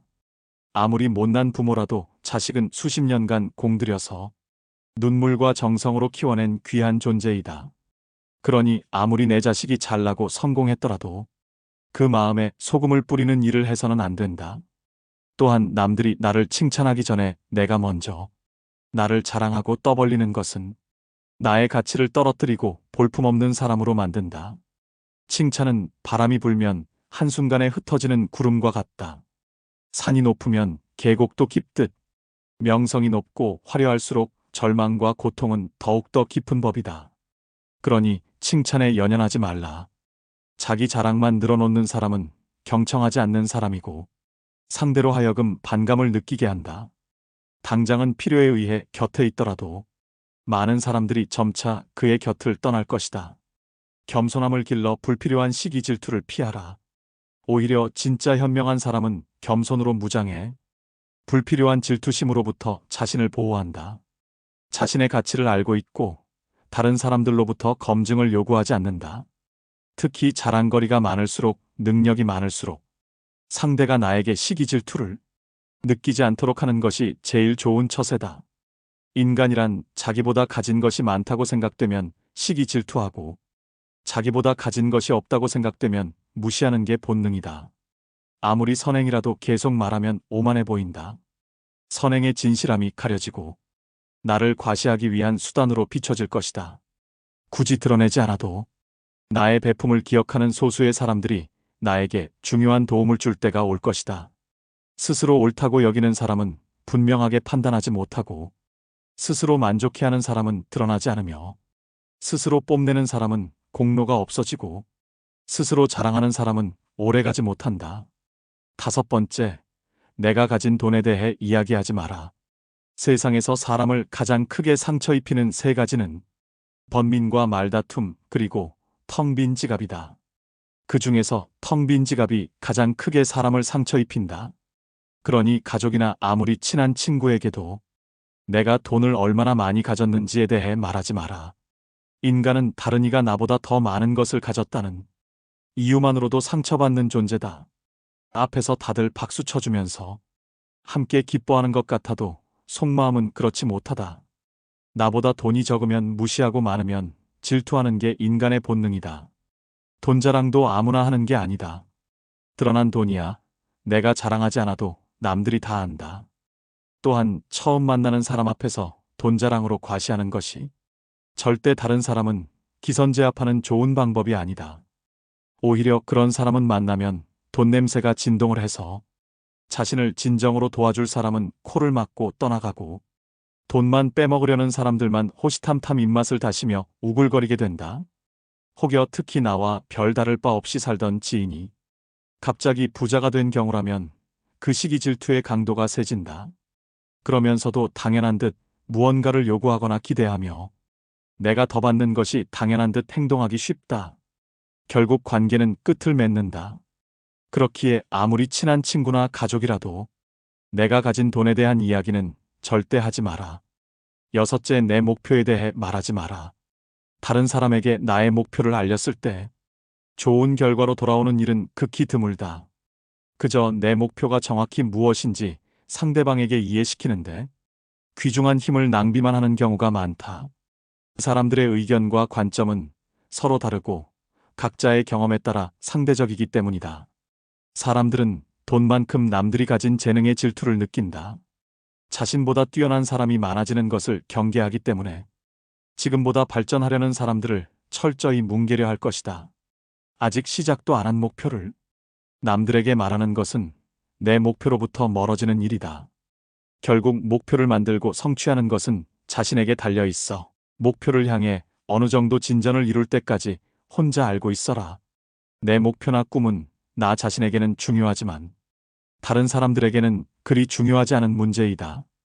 또한 목표를 이루는 과정에서 실패할 가능성도 있기 때문에 목표를 이루기도 전에 말하는 것은 내 약점을 미리 떠벌리는 것과 같고 성숙한 관계에서도 상대에게 부담감을 줄 수 있다. 간혹 타인의 좋은 거, 지지를 구하는 것이 도움이 될 수는 있지만 내가 목표하는 것을 이미 이루었거나 그 분야의 전문가가 아닌 이상에는 조언을 구하지 마라. 목표를 너무 일찍 논의하는 것은 불필요한 에너지를 소비하고 목표를 성취하는데 방해가 될 수 있다. 목표를 알린 타인에게 좋은 평가를 받는 일에 너무 연연한 나머지 지나치게 불안감을 느낄 수 있다. 세상에서 가장 위험한 것은 해보지 않은 자의 조언이다. 나를 이해하지 못하는 사람들의 근거 없는 판단과 평가에 쓸데없이 발목을 잡힐 필요가 없다. 최고의 승리는 자기 자신을 정복하는 것이지 남들에게 정복당하는 것은 최대의 수치이다. 천주교 요리문답 380항문 중에 제1조가 뭐냐? 옛날부터 성당 다니셨던 분들 손 들어보세요. 뭐예요? 천주를 알아 공경하고 자기 영혼의 구원을 위하여 세상에 낳느니라.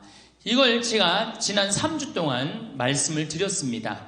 사실은 하느님께 경배드리기 위한 인간의 도구가 뭐냐면은 춤, 노래, 시편, 시, 그림.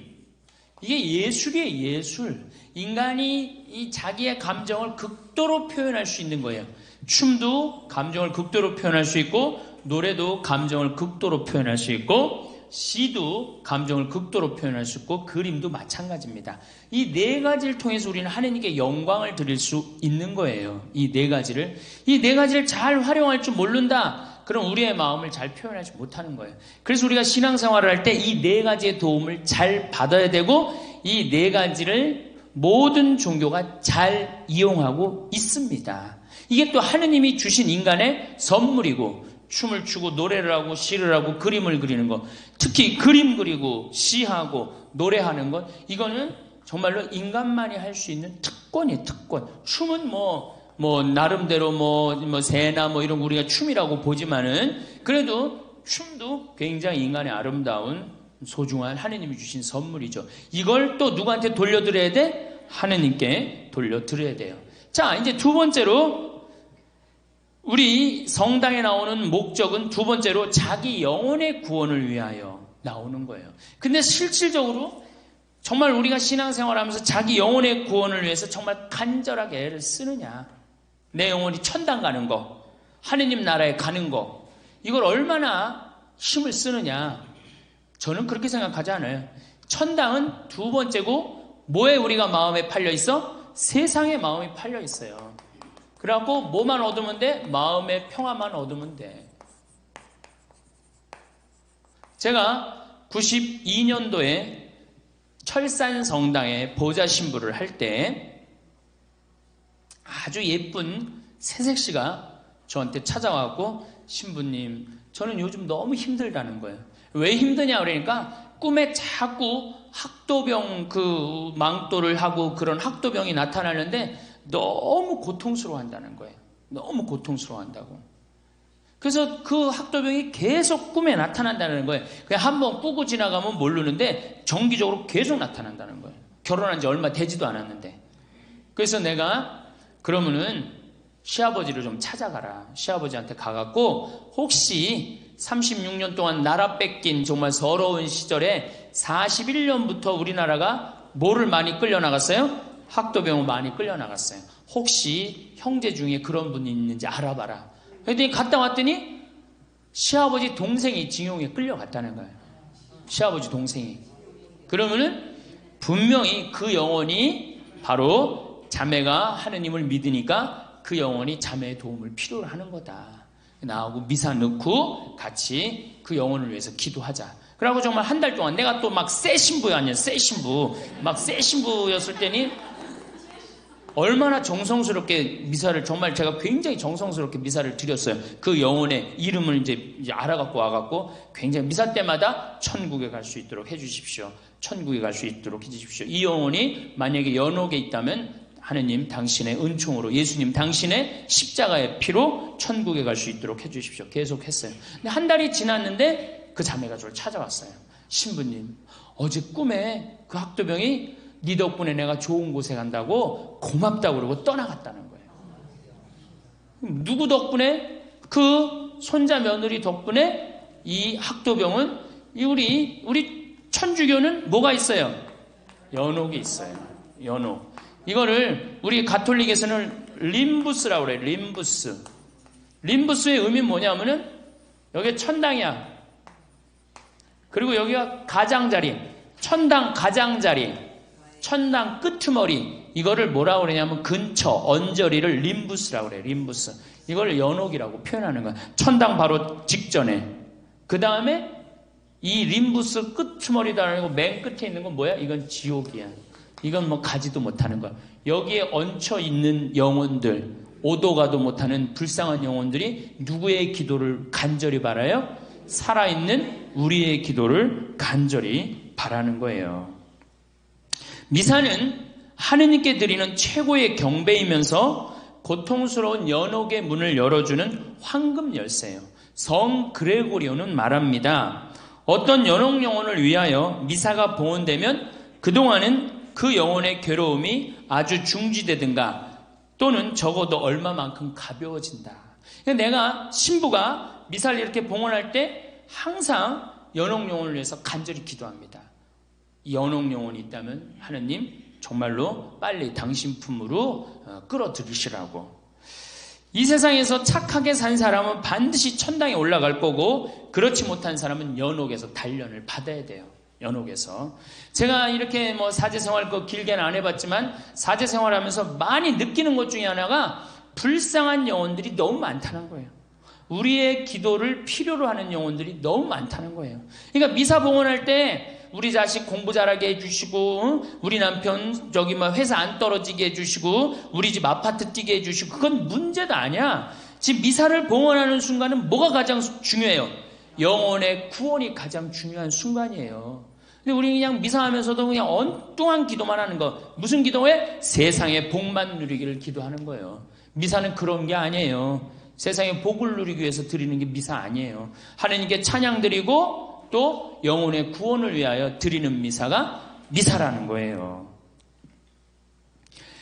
이 로마의 성 바오로 아시죠? 바오로 성인 목이 잘렸을 때 3번 목이 튀었다 해서 그 기념 성당으로 트레스폰타라고 그래요. 3번 목이 튀었다. 거기서 이 성당 아주 근사하게 전했죠. 그 성당에서 미사를 거행하던 성 벨라도는 이렇게 얘기해요. 수많은 천사들이 전 세계에 사제들이 바치는 희생제사, 즉 예수님의 십자가의 희생에 의하여 연옥으로부터 해방된 영혼들을 천국으로 데려가느라고 오르락내리락 하는 장면을 봤다는 거. 성 벨라도 성인은 그 미사를 드리는 동안 어떻게 수많은 영혼들이 천당에 올라가는 걸 본다는 거예요. 성 요한 보스코, 우리 청소년들의 주보 성인인 요한 보스코는 뭐라 그래? 미사의 거룩한 희생 제사는 연옥의 불쌍한 영혼들을 도와줍니다. 사실 미사는 그 영혼들의 고통을 덜어주며 그들이 고통받는 기간을 단축시켜주며 그들을 빨리 복된 왕국으로 데려다 주기 위한 가장 효과적인 방법입니다. 그러니까 미사가 드려지는 동안 누구를 위해서 내가 미사를 드리고 있다. 그러면 그 사람 지향하는 사람은 연옥의 고통이 중지되든가 아예 그 고통이 끝이 난다는 거예요. 그리고 연옥에 있는 고통을 가장 쉽게 천국으로 올릴 수 있는 방법은 우리 예수님의 십자가상의 제사, 예수님의 십자가상의 희생이 연옥 영혼을 천국으로 올리는 거예요. 예수님이 왜 이 세상에 오셔서 십자가에 고통을 지셨어요? 천국문을 열어주기 위한 거야. 그 십자가의 제사가 바로 뭐예요? 미사예요. 그래서 미사를 우리는 뭐라고 불러? 구원의 미사라고 그러잖아. 구원의 미사. 구원의 미사라고 그러죠? 그러니까 우리가 구원을 위한 미사란 말이야. 연옥 영혼을 구원하기 위한 미사. 그러니까 미사할 땐 여러분들은 그런 지향을 두고 꼭 봉헌을 하셔야 됩니다. 최근 가장 가까이에서 성인이 된 비오 신부님께서는 많은 연옥 영혼들이 연옥에서 풀려나도록 미사를 바쳐달라고 부탁하기 위해서 신부님한테 많이 나타난다는 거예요. 난 너무너무 고통스러우니까 날 도와달라고. 아까 제가 말씀드렸던 그 새색시 얘기도 똑같은 거예요. 그러니까 많은 연옥 영혼들이 누구의 기도를 바래? 우리의 기도를 바란단 말이야. 근데 우리는 엉뚱하게 미사 때 연옥 영혼을 위해서 기도하는 건 아니고 어디다 대고 기도해?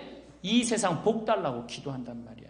그러니까 이거 안 되는 거죠. 이거 방향을 잘못 잡았다는 거 신앙생활에.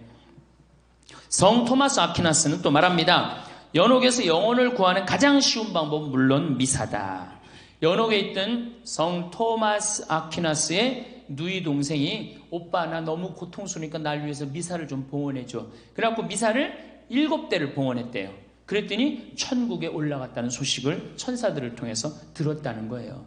그만큼 미사가 중요한 거예요. 그리고 연옥에 있는 영혼들은 스스로는 천당에 올라갑니까? 못 올라갑니까? 못 올라가요. 그 고통을 다 보석을 다 해야만이 올라가는 거예요. 그러니까 살아있는 우리의 기도의 도움이 필요한 거예요. 연옥에 있는 영혼들은. 특히 우리가 하루에 3번 연옥을 위해서 꼭 기도하게 돼 있어요. 언제? 식사 후에. 전능하신 하느님 베풀어 주신 모든 은혜 감사합니다. 아멘. 주님의 이름은 찬미를 받으소서. 이제와 영원히 받으소서. 세상을 떠난 모든 교우들이 천지의 자비하심으로 영원한 안식을 누리게 하소서. 기도하죠. 근데 우리 천주교 교우들은 밥 먹을 때도 감사기도 잘 안 해요. 밥 먹을 때도. 돌아다녀 보면은 성호 긋고 밥 먹는 교우들 별로 없어요. 손가락에 묵죽 껴도 성호 안 거요. 제가 우리 목사님들은 내가 우리 신부들하고 한번 어서 밥 먹었어요. 밥 먹으러 갔는데 우리는 이제 신부들은 보통 로망칼 안 하고 신부들끼리 모일 때 편안하게 만나잖아요. 우리 신부들하고 이제 똑같이 음식을 시켰어요. 그럼 우리는 이제 밥 먹을 때 어떻게 해? 성부와 성자 성령 이름으로 아멘. 주님 은혜를 내려주신 이 음식에 강복하소서. 우리가 딱 강복하고 밥을 먹기 시작했어요.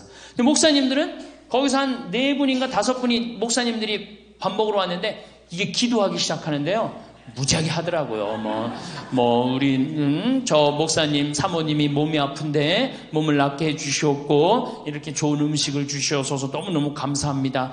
또 다른 목사님이 또 그냥 우리 저 목사님 새로 목회를 시작하셨는데 목회 잘하게 해주시옵고 막 기도하는데 우리 밥 다 먹을 때까지 감사 기도를 하는 거예요. 정말로 우린 그렇게 감사기도 애절하게 안 해요. 이렇게 밥 맛있게 주셔서 감사합니다. 제가 제일 잘하는 게 감사기도예요. 감사기도.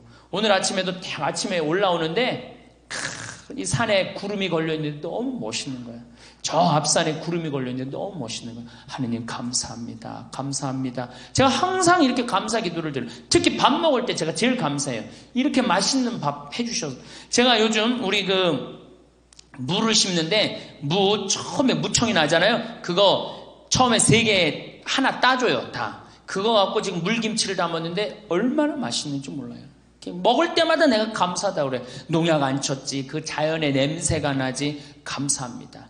이렇게 밥 먹을 때 내가 감사 기도할 때 연옥 영혼들이 어떻게 해? 다 쳐다보고 밥 먹어라. 맛있게 먹어라. 먹고 난 다음에 누굴 위해서 기도하니까? 나를 위해서 기도하니까. 근데 우리 천주교 교우들이 밥 먹고 그냥 일어나서 가는 경우가 천지야.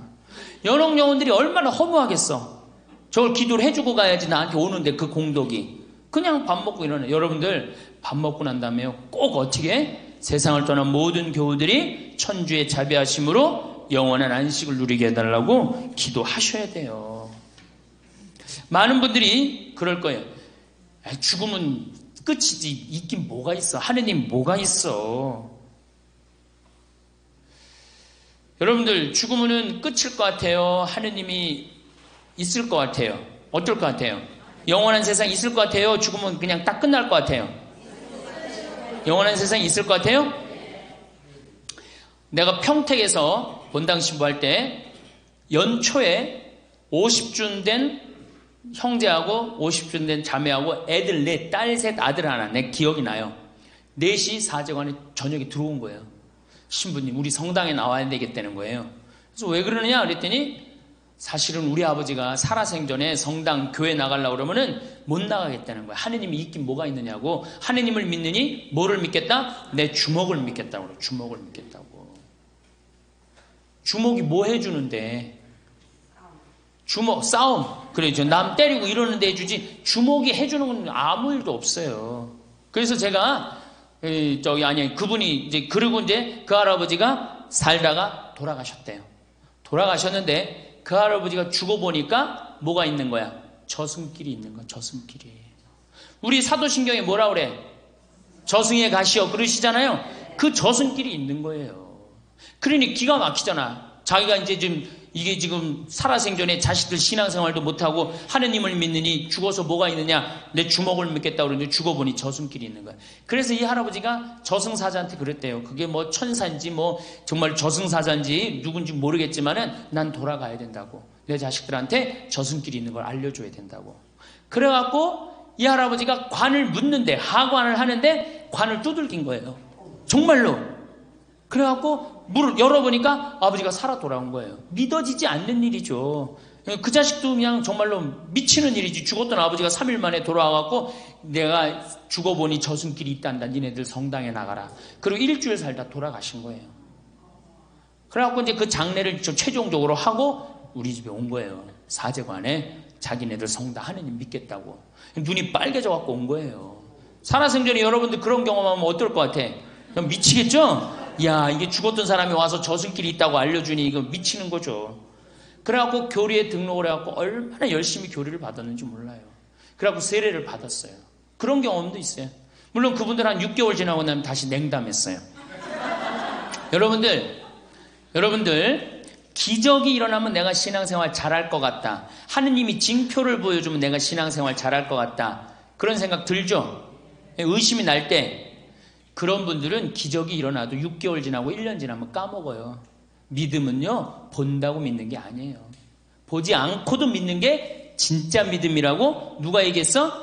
예수님이 얘기했어요. 예수님이. 아무리 물론 그분들 다시 또 이제 난 하느님을 믿는다고 생각하지만은 믿음이라는 건요, 그냥 하느님 이 자체가 하느님인데 온 세상에 하느님의 기운이 들어있는데 뭘 증거를 바라봐. 지금 내가 살아있는 것 자체가 이게 기적이고 이게 신앙인데. 그래갖고 내가 그렇게 세례줬던 경험도 있습니다. 그래서 이 죽음은 뭐가 있느냐? 아니에요. 죽음은요, 나는 내가 비산동 성당에서 어떤 경험이 있었느냐면은 99살 먹은 할머니야. 안양 비산동에서 주일날 새벽에 고등학교 3학년 여자인데 등치가 이런 애가 찾아온 거야. 우리 어머니 돌아가실 거라 같다고. 우리 할머니지, 그러니까 할머니. 그래갖고 또 새벽에 주일미사 우리 문신부한테 맡기고, 그때 문희종 신부 알죠? 나하고 같은, 내가 1보자, 그 신부가 2보자였는데 맡기고 내가 이제 갔어요. 갔는데 그 할머니가 내가 병자성사 하는 동안 돌아가셨어요. 그런데 그런 걸 느껴요. 얼마나 편안하게 돌아가셨는지. 나 올 때까지 기다렸던 거야, 할머니가. 돌아가시는데 이 영혼이 올라가고 있는 걸 느끼겠더라니까. 아, 이분 지금 천당 가고 있구나. 그런 걸 느끼겠어요. 그런 경험이 참 많아요. 바로 하늘로 초대받아 가는 걸 느껴요. 그러니까 우리가 죽으면 뭐가 있어? 있어요. 천당 있어요. 천당이 없으면 세상의 질서가 무너지게 돼 있어요. 인간에게는 그래, 인간에게는. 그래서 성 안셀모는 이런 얘기를 해요. 살아있으면서 자기 영혼을 위해 기도하는 생미사 한 대는 죽어드리는 위령미사 1000대보다 가치 있는 거라고 그래. 자, 우리가 살아생전 여기 오시는 분들 미사예물 많이 봉헌해요. 미사예물 봉헌하는 거 보면 자식 시험 잘 보게 해주고, 뭐 사법고시 잘 보게 해주고, 결혼하게 해주고, 맨 이런 거야. 또 기도를 해도 전부 다 다른 사람, 손자, 손녀, 뭐 전부 다 자기 자신의 구원을 위해서 미사 넣는 사람 하나도 없어요. 여러분들 자기 이름 놓고 자기 미사 봉헌하는 사람, 내가 이제까지 나는 내 이름으로 내가 써갖고 미사를 넣고 그 미사에 내 영혼의 구원을 위하여 미사 봉헌 나는 한 적이 한 번도 없다. 한번 손 들어봐요. 한 번도 손 들어봐. 한 번도 없죠? 아니, 살아생전에 자기 자신을 위하여 드리는 미사 1000대는, 미사 한 대는 죽어드리는 위령미사 1000대보다 낫대는데, 아니 20년 30년 신앙생활하면서 자기 영혼의 구원을 위해서 미사를 한 대도 안 드렸다. 신앙생활 헛된 거지. 그렇죠? 다시 한번 손 들어봐. 나를 위해서 미사를 한 대도 내가 안 드렸다. 헌금 넣고. 손 들어봐. 내가 혼 안 낼 테니까 손 들어봐요. 신앙생활 헛된 거요. 신앙생활. 이제 본당에 돌아가셔서 어떻게 해요? 본인 이름 쓰세요. 김마리아, 내 영혼의 구원을 위하여 이 미사를 봉헌합니다. 그리고 미사예물을 넣으세요. 그리고 그 미사에 참여해갖고 신부님이 뭐라 그래? 오늘은 김마리아 베네딕토를 위해서 미사를 봉헌하겠습니다. 생미사를 봉헌하겠습니다. 그래갖고 그 미사를 할 동안 하느님한테 애절하게 기도하세요. 하느님, 나는 천국에 가고 싶습니다. 이 예수님의 피로써, 예수님의 십자가상의 이 피로써 내가 구원될 수 있도록 정말로 신부님 정성스러운 미사, 나 영혼의 구원을 위한 큰 도움이 됐으면 좋겠다. 그렇게 한번 미사를 한번 봉헌해 보세요. 미사가 절절하지. 그렇게 생각 안 하고 미사를 하니까 판교에 2번 갯돈을 타갖고 내가 이번에 청약을 해야 되는데 동탄에 내가 이번에 청약을 해. 이런 생각만 미사 내내 하다가 끝나는 거예요. 예수님이 이 세상에 오셔서 하신 가장 많은 이야기가 무엇입니까? 서로 사랑하랍니까? 아니에요. 성서 전체를 훑어보면 온통 하늘나라 이야기뿐이에요. 마테오 복음만 제가 예를 들겠습니다. 예수님께서 40일 동안 단식한 후 갈릴레아 전도 여행을 시작하시기 전에 하신 첫 말씀이 뭐야? 회개하여라, 하늘나라가 다가왔다. 하늘나라가 다가왔다. 예수님이 하신 첫 마디가 뭐야? 하늘나라야, 하늘나라. 그 다음에 이 산상설교 마테오복음 뭐라 그래? 하늘나라를 위해 박해받는 사람들은 기뻐하고 즐거워하여라. 하늘에서 받을 상이 크다. 하늘에서 하늘나라 천국에서 받을 상이 크다 이거야. 자기 형제에게 멍청이라고 하는 자는 불붙는 지옥에 던져질 것이다. 지옥 말씀하셨죠? 네, 지옥에 던져질 것이다. 온몸이 지옥에 던져지는 것보다 지체 하나를 잃는 것이 낫다. 하늘나라와 지옥에 대해서 분명하게 말씀해 주셔요. 하늘나라와 지옥에 대해서.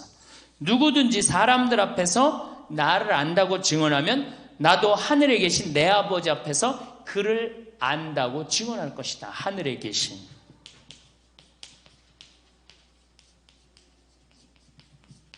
그렇죠? 하늘나라, 하늘에서 하늘에 계신. 예수님은 또 하늘나라가 얼마나 가치 있는 곳인지 다음의 비유를 들어 말씀하십니다. 하늘나라는 밭에 숨겨진 보물과 같다. 그 보물을 발견한 사람은 그것을 다시 숨겨두고서는 기뻐하며 돌아가서 가진 것을 다 팔아 그 밭을 산다. 자, 하늘나라는 밭에 숨겨진 보물. 우리 내가 지금 배추 심고 무 심는데, 봤더니, 어떻게, 내가 지금 배추밭, 무밭 빌려서 하거든요? 근데 알고 봤더니 그 보물이 있어. 가득 들어있어. 배추 심는데. 그럼 어떻게? 내가 가지고 있는 거 다 팔아서 그 밭을 산다는 거죠. 하늘나라는 그거하고 똑같다는 거예요. 그러니까 우리 할머니들 평생 지금까지 이제 살아왔으니까 이제는 내가 가진 거 다 팔아서 뭐 사야 돼? 하늘나라 사야 돼. 자식들한테 땅 물려주고 집 물려줄 게 아니라니까. 예? 하늘나라를 살 생각을 해야 돼. 근데 우리는 하늘에 관심 있어요? 세상에 관심 있어요? 솔직해서 좋으네. 예. 세상에 관심 있잖아요. 세상에. 또 하늘나라는 좋은 진주를 찾는 상인과 같다. 그는 값진 진주 하나를 발견하자 가서 가진 것을 모두 처분하여 그것을 산다. 그러니까 하늘나라는 니네가 가진 걸 다 팔아서 사도 아깝지 않다는 거예요. 예수님 말씀에 의하면. 왜 천주교 교우들 죽기 전에 성당의 신부님이나 수도원에 가서 모든 재산 성당 지어서 봉헌하면서 죽는 사람이 드무냐? 나는 이제까지 지금 17년 사제 생활하면서 수원교구에 정말 돈 많은 사람이 죽으면서 내가 성당 하나 져서 봉헌하겠다. 30억, 40억 기증하고 죽은 사람 하나도 못 봤어요. 근데 내가 로마나 이탈리아, 프랑스 성지순례 가보면요. 한 사람이 기증하고 지은 성당 수두룩해요. 한 사람이. 자기가 가진 재산 다 팔아서 성당 짓고 돌아가는 사람 수두룩해요. 근데 우리는 왜 천주교 교우들이 그게 없어? 우리는 하늘나라에 관심이 없어. 어디에 관심이 있어? 세상에 관심이 있어. 세상에. 개신교 내가 이렇게 얘기 들어보면은 어떤 성도들은 교회 시골 교회 한두 개 줘서 봉헌하는 사람들 많아요. 잘 사는 사람들. 근데 천주교는 절대 안 그래. 왜? 우리는 세상에 마음의 평화를 얻는 게 훨씬 관심이 많은 거예요. 우린 연옥 때문에 그래. 이놈의 연옥이 문제예요. 개신교는 하늘나라는 지옥이야. 중간 연옥이 없어. 우리는 믿는 구석이 뭐야? 연옥이 믿는 구석이야. 그래도 연옥은 갈 수 있지 않느냐. 이게 이제 문제죠, 신앙에. 하늘나라는 이 어린이들 같은 사람들 것이다. 부자가 하늘나라에 들어가는 것보다는 낙타가 바늘구멍으로 빠져나가는 것이 더 쉽다. 예수님이 강론하신 모든 건 다 어디로 향해 있어요? 하늘나라로 향해 있어요. 하늘나라로. 그러니까 우리는 뭐를 희망해야 돼? 하늘나라를 희망해야 돼. 황소와 살찐 짐승을 잡아놓고 혼인잔치에 사람을 초대하였는데도 세상 일에 눈이 어두워서 밭에 나가고 소보러 가고 장사로 나가고 초대에 응하지 않자 잔치집 주인은 길거리에 나가고 아무나 다 초대하러 화가 나갔고, 자기 영혼의 구원을 위해서 신경 하나 쓰지 않는 우리 천주교 교우들 정신 상태를 너무 잘 표현하는 성서 구절이에요. 그렇죠? 하늘나라의 잔치집에 초대했는데, 하늘나라 잔치집에 초대를 했는데, 아유, 나는 저기 막 밭에 나가봐야 된다. 난 장사 나가야 된다. 난 소를 5쌍을 샀는데 소 보러 나가야 된다. 이러고 잔치에 초대 안 하잖아요. 열 처녀의 비유를 들어 하늘나라에 들어가기 위해서는 항상 등불에 기름을 준비하라고 말씀을 하세요. 그러니까 예수님 이 세상에 오셔서 강론 처음부터 끝까지가 뭐야? 하늘나라에 초대하는 내용이에요.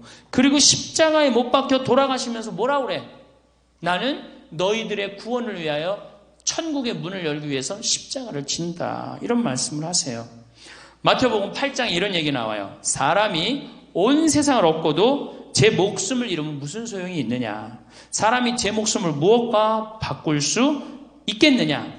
절개 없고 죄 많은 이 세대에서 누구든지 나와 내 말을 부끄럽게 여기면 사람의 아들도 아버지의 영광에 쌓여 거룩한 천사들과 함께 올 때 그를 부끄럽게 여길 것이다.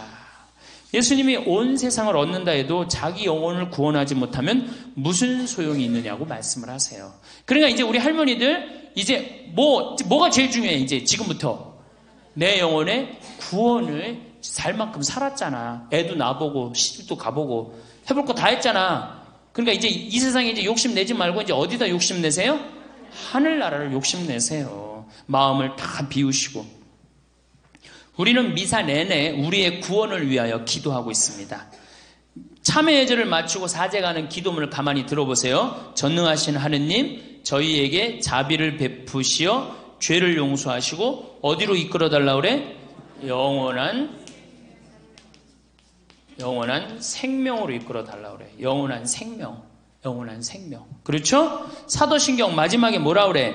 거룩하고 보편된 교회와 모든 성인의 통공을 믿으며 죄의 용서와 육신의 부활을 믿으며 영원한 삶을 믿나이다. 이거 봐봐. 영원한 삶, 영원한 생명, 하늘나라, 하늘에서 하늘에 계신, 우린 맨 하늘나라를 계속 얘기하고 있어요. 천국을 얘기하고 있단 말이에요. 아울러 성찬전례 이 양식을 보면 사제는 죽은 이들을 위해서 기도해요. 이 세상에서 불러가신 베드로를 생각하소서. 이 세상에서 불러가신 데레사를 생각하소서. 이 세상에서 불러간 요한을 생각하소서. 그는 세례를 통해 성자의 죽음에 동참하였으니 그 부활도 함께 누리게 하소서. 그렇죠? 부활. 죽었다가 살아나는 거. 예수님 부활하신 것처럼 그 부활도 함께 누리게 하소서. 아울러 신부는 미사를 봉헌하면서, 사제는 미사를 봉헌하면서 하느님을 믿지 않고 죽는 이들을 위해서도 기도해요. 뭐라고 그러냐면은 부활의 희망 속에 고이 잠든 교우들과 세상을 떠난 다른 이들도 모두 생각하라는 거야. 그렇죠? 부활의 희망 속에, 부활의 희망 속은 누가 바라는 거야? 우리들이죠? 아울러 세상을 떠난 모든 이들도 생각하시어 그들이 주님의 빛나는 얼굴을 배우게 하소서. 어디에 계신? 하늘에 계셔서 빛나는 얼굴을 배우게 해달라는 거. 그러니까 미사 내내 뭐를 위해서 기도해? 구원을 위해서 기도하는 거. 구원을 위해서. 아울러 미사를 봉헌하는 이들을 위해서도 신부는 기도해요. 뭐라 그래? 저희에게도 자비를 베푸시어 영혼으로부터 주님의 사랑을 받는 하나님의 어머니 복되신 동정 마리아와 복된 사도들과 모든 성인들과 함께 어떻게? 영원한 삶을 누리게 하소서. 그러잖아요. 참. 그러니까 미사 내내 하느님께 찬양 드리고 경배 드리고 그 다음에 뭐를 위해서 기도드려? 구원을 위해서 기도해요. 어제 미사 경문 봐요. 하느님께 경배 드리고 그 경배가 우리 구원의 길이 되게 해달라고 기도하죠. 그러니까 우리 신앙의 근본적인 목적은 뭐야? 하느님께 경배하고 그 다음 뭐야? 내 영혼의 구원을 위한 거예요. 마음의 평화를 얻기 위해서 나오는 게 아니에요. 하느님께 경배드리고 내 영혼의 구원을 위해서 기도하는 거예요. 우리는 이런 미사의 의미도 모르고 미사 때 누구를 기억하는 일도, 죽은 이를 기억하는 일도, 나의 영혼을 위해 기억하는 일도 없고 엉뚱한 것만 기억하잖아요. 돈 많이 벌게 해주고 건강하게 해주고. 진짜 중요한 건 내 영혼의 구원을 위한 거예요. 제가 이렇게 영혼의 그런 교감, 많은 영혼들이 우리의 도움을 필요하고 많은 영혼들이 천국으로 올라가 있고 성 벨라도 성인이 말씀을 하셨듯이 우리가 미사를 봉헌할 때 수많은 연옥 영혼들이 올라가요. 그래서 제가 미사를 봉헌할 때 이렇게 미사 지향 들어오잖아요. 세상을 떠난 누구를 위해서 기도하려고 할 때 항상 제가 속으로 바치는 기도가 뭐야? 이 영혼들이 혹여 연옥이 있다면 이 미사를 통해서 예수님의 십자가의 희생을 통해서 바로 천국에 올라갈 수 있도록 하느님 자비를 베풀어 달라고 꼭 제가 정성 들여서 꼭 미사를 봉헌해요. 그리고 전 지금도 미사를 계속 기억하는 사람들이 많아요. 아마 제 생각엔 이미 천당에 갔을 거야. 그럼 뭐 내가 확인할 길이 있어야지, 뭐 영적으로 깊어야지 뭐 천당에 갔는지 안 갔는지를 알지. 그러니까 계속 해는 거지. 이제 죽어서 이제 언제 갔는지는 이제 그건 나중에 알겠지만은, 여러분들도 그렇게 기도하셔야 돼요. 하늘나라는 예수님께서 우리에게 가장 확실하게 들려주고 싶었던 선물이에요. 우리에게 주고 싶었던 선물은 우리가 마지막 날에 오른편에 앉느냐 왼편에 앉느냐 아니면 쭉정이 걸러갖고 영원히 꺼지지 않는 불 속으로 들어가느냐는 우리가 이 세상에서 어떻게 사느냐가 중요한 거예요. 가난하고, 마태복음 25장에 나오잖아요. 가난하고 헐벗고 굶주리고 목마른 사람에게 해준 게 곧 누구한테 해준 거야? 나한테 해준 거다. 나한테 해줬으니까 내가 그 상을 누구한테 줘? 천당에서 너한테 주겠다. 이 세상에서 가난하고 헐벗고 굶주린 사람한테 안 해준 건 곧 누구한테 안 해준 거야? 나한테 안 해준 거다. 나한테 안 해줬으니까 넌 나한테 받을 상이 없으니까 너는 불붙는 지옥으로 가는 거다. 그러니까 우리는 죽은 이후의 세계에 대해서 많이 생각하셔야 돼요. 저는 요즘 이 세상이 왜 전쟁과 죄악과 환경 파괴로 사느냐면은 우리가 하느님 앞에서 겸손하지 않기 때문에 그래요. 우리 인간이 지금 자연으로부터 받는 혜택, 저 많은 산에서 뿜어져 나오는 산소 덕분에 우리가 사는 거야. 그러니까 저 산을 봐도 산아 참 고맙다. 네가 있어서 내가 사는구나. 하느님께서 이렇게 아름다운 산을 조화롭게 만들어 놓으셔서 내가 사는구나. 감사하게 생각해야지. 저 산을 파헤치고 망가뜨리고 자기네들 해고 싶다고 골프장 그냥 다 밀어내고 그냥 자기네들 누리는 것만 다 쓰잖아요. 파괴하고. 하느님께 경배하지 못하기 때문에 그래요. 하느님께 감사하지 못하기 때문에 그래요. 나는 천주교 요리문답 1조가 너무 마음에 들어. 사람이 무엇을 위하여 세상에 났느냐? 천주를 알아 공경하고 자기 영혼의 구원을 위하여 났느니라. 우리가 이 세상에 와갖고 어떻게 구원받지 못하면은 우린 소용이 없는 거예요. 엄마 뱃속에 10달 동안 준비해갖고 얼마를 살아? 이제 100년을 살아. 100년을 준비해서 어떻게 살아야 돼? 영혼을 사는 거예요. 그렇죠? 엄마 뱃속에서 10달을 준비해서 100년을 살고 100년을 준비해서 우리는 뭐를 살아? 영혼을 사는 거야. 우리는 하늘나라에 대한 희망이 간절해야 돼요. 그래서 하늘나라에 갖고 예수님도 보고 성모님도 보고 베드로도 성인도 보고 정말 우리 정화상 성인도 보고 이 정화상 성인을 봐봐요. 믿으면 이렇게 믿어야 돼. 정화상 성인 아버지 정약종 아버지 돌아가셨죠?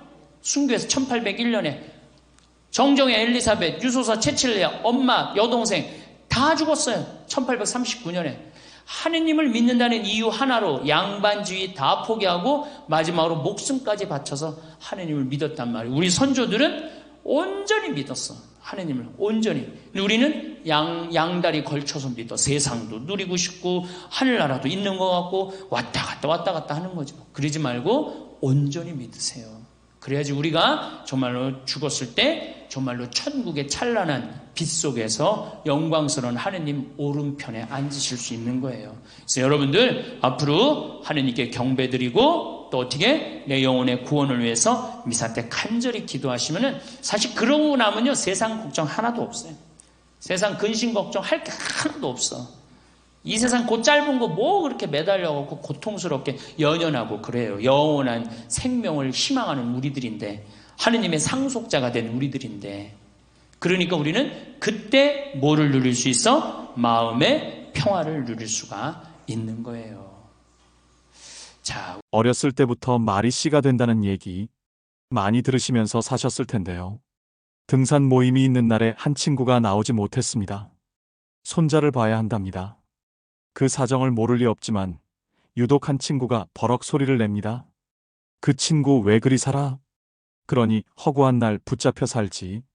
그러자 다른 친구가 자넨 손자가 지방에 있지? 옆에 있어봐 똑같아. 손자 양육이 논쟁으로 커집니다. 난 처음부터 선언했어. 내가 애를 보면 성을 간다. 못생긴 남자와는 절대 결혼 안 는다. 는 처녀. 난 죽어도 요양원에는 안 간다. 고한 선배. 딱 100세만 살 거야 호언했던 학교 동기. 그런데 어쩌나 다 헛 맹세가 됐으니까요. 여자는 못생긴 남자와 천생연분을 맺고 선배는 치매가 들어 일찌감치 요양원으로 향했죠. 100세를 장담할 만큼 건강했던 친구는 9수에 걸려 69세의 심장마비로 떠났습니다. 나이 들며 갖춰야 할 덕목이 절제입니다.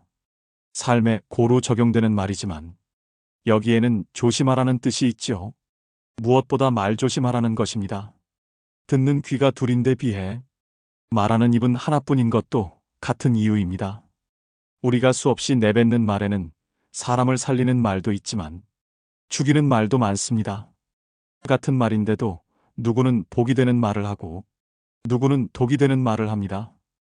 황창현 신부님이 말하는 말의 세 부류도 같습니다. 말씨, 말씀, 말투가 그것입니다. 씨를 뿌리는 사람 말씨, 기분 좋게 전하는 사람 말씀, 말을 던지는 사람 말투에 있는 것처럼 말에도 등급이 있습니다. 말씀은 말과 다릅니다. 어떤 분의 이야기를 들으면서 나도 저렇게 살아야겠다고 다짐하는 경우가 있습니다. 이같이 감동을 전하는 사람의 말을 말씀이라 하지요. 말로 좋은 씨를 뿌리는 사람도 있습니다. 초등생 어린이에게 씩씩하고 멋지구나. 넌 장군감이다. 넌 말을 잘하니 변호사가 되겠구나. 이렇듯 말에 복을 담는 습관이 필요합니다. 좋은 언어 습관은 말씨를 잘 뿌리는 것에서 시작됩니다. 전철에서 중년 여인이 경로석에 앉은 할머니에게 말을 건넵니다. 어쩜 그렇게 곱게 늙으셨어요? 그런데 할머니는 시큰둥한 표정입니다. 다음 역에서 아주머니가 내리기 무섭게 그냥 고우시네요 하면 좋잖아. 늙은 건 누가 몰라. 듣고 보니 그렇기도 하네요. 프랑스 작가 장자크 상페는 자신의 책 뉴욕 스케치에서 뉴요커들의 긍정적인 말버릇을 관찰했습니다. 그들은 빤한 얘기인데도 습관처럼 상대의 말꼬리에 감탄사를 붙이고 물음표를 달아줍니다. 이는 내 말에 관심을 갖는다는 표시로 받아들여지고 서로의 삶과 이야기를 격려해주는 말 효과를 높입니다. 이를테면 누가 이번에 터키를 다녀왔어요. 너무 좋았어요. 라고 말합니다. 그러자 옆에서 좋은 곳이죠. 나는 2번 가봤어요. 이렇게 말을 받으면 일단 주춤하게 됩니다. 이럴 때 뉴요커들은 자기 경험을 내세우지 않고 정말요? 어머, 좋았겠다. 일정은 어땠어요? 말머리를 계속 상대에게 돌려줍니다. 얼쑤 같은 추임새로 상대를 신나게 해주는 뉴요커의 말 습관이 좋아 보이는 이유입니다. 우리는 느낌표와 물음표를 얼마나 사용하나요?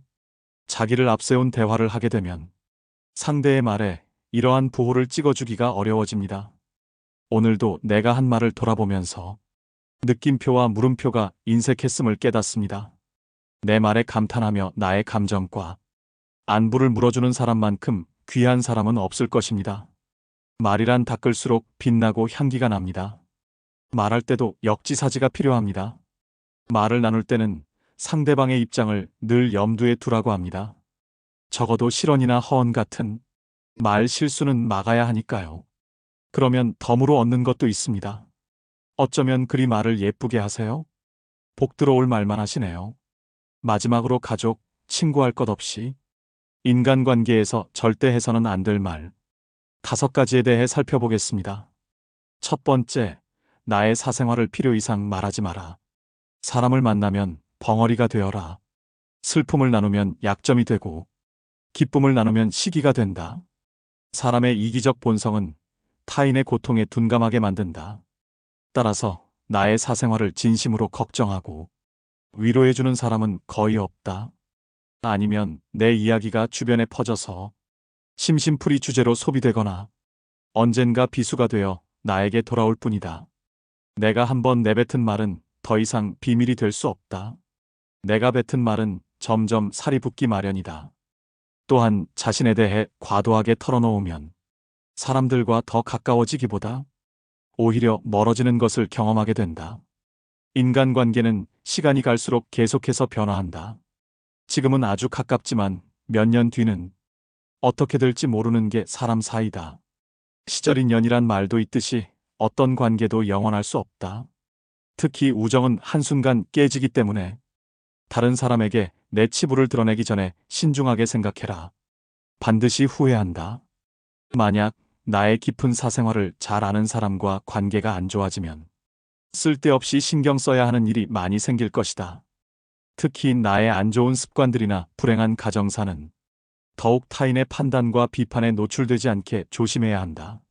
삶의 특정 부분을 비밀로 유지해야 내가 더 품이 있고 남들에게 존중받아야 할 사람이라는 인식을 심어줄 수 있다. 드러내지 말아야 할 내 사생활에 대한 이야기를 실컷 하고 집에 돌아와. 말하지 않았더라면 좋을 거라고 후회하는 것은 어리석은 행동이다. 두 번째, 나의 약점을 말하지 마라. 씁쓸하고 잔인하게도 인간은 타인의 약점을 통해 위안을 얻고 자신도 모르는 새에 은근히 즐긴다.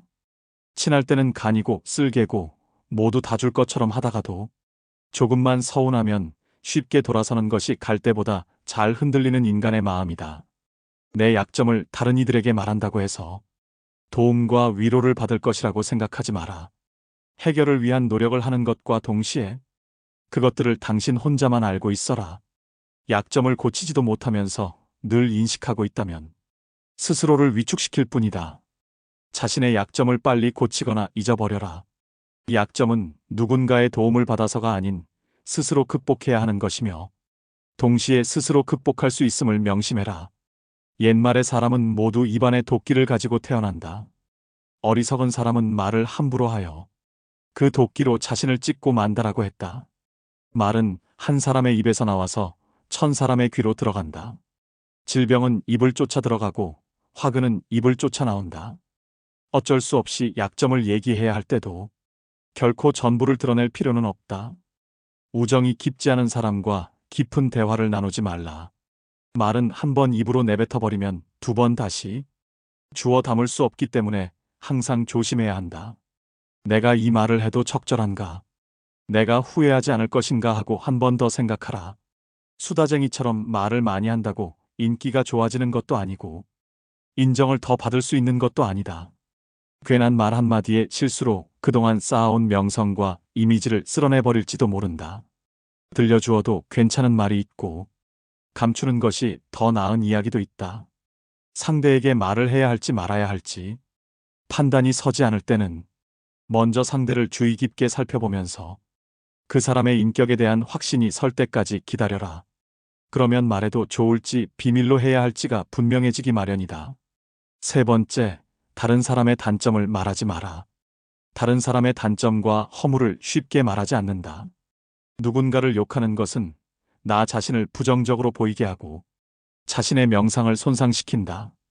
다른 사람들과 누군가에 대한 뒷담화를 같이 하게 되면 그 순간에는 그들과 유대감을 형성하고 있다고 느낄지라도 결정적인 순간에는 결국 서로를 의심하고 불신하게 된다. 이로 인해 사회적인 신뢰가 필요한 좋은 기회들이 내게 왔을 때 놓치게 될 것이다. 다른 사람에 대한 단점이나 허물을 보았을 때는 못 본 채 하고 입 밖에 내지 말아라. 자신의 입에서 나간 말은 본인에게 그대로 돌아온다. 또한 서로의 비밀을 지켜달라고 말하지만 그 비밀은 지켜지지 않고 오히려 그 화살이 자기에게 돌아와 화근이 될 수 있다. 부정적인 이야기는 되도록 하지 않는 것이 사회생활에 큰 유익이 된다. 다른 사람의 허물이나 비난의 말을 들었을 때는 어떻게 해야 될까? 직접 확인하지 않은 이상 고지고대로 전부 믿지 마라. 비판 역시 위험하다. 비판은 상대를 방어적으로 만들고 자신을 정당화하도록 안간힘을 쓰게 하기 때문이다. 사람들의 소중한 자존심에 상처를 입히고 원한을 불러일으키기도 한다. 이미 내뱉어진 말은 상대방의 가슴 속에 수십 년 동안 화살처럼 꽂혀 있다. 비판은 부메랑이 되어 나에게 다시 돌아온다. 사람의 잘못은 자신의 인간관계에서 비롯된다. 남의 잘못을 돌이켜 자신을 반성하라. 부정적인 이야기는 되도록 하지 않는 것이 사회생활에 유익하다. 상대의 의견에 반대하거나 잘못했음을 가르쳐 주어야 할 때도 직설적으로 말하기보다는 우연히 떠오른 것처럼 재치 있게 말해 주어라. 불필요한 조언이나 비난은 관계를 손상시키고 신뢰나 존중의 부족으로 이어지기 때문에 진정한 지지와 격려로 긍정적인 관계를 만들어라.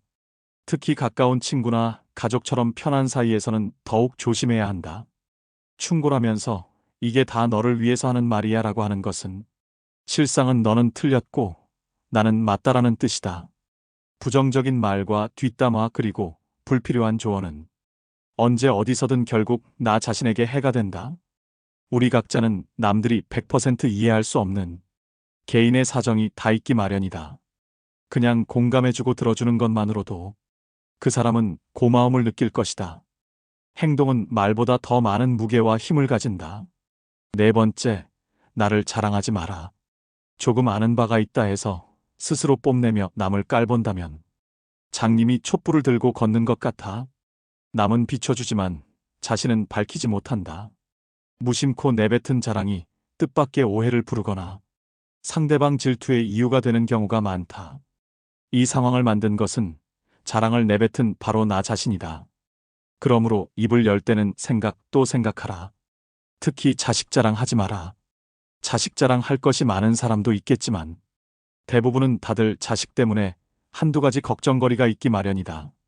아무리 못난 부모라도 자식은 수십 년간 공들여서 눈물과 정성으로 키워낸 귀한 존재이다.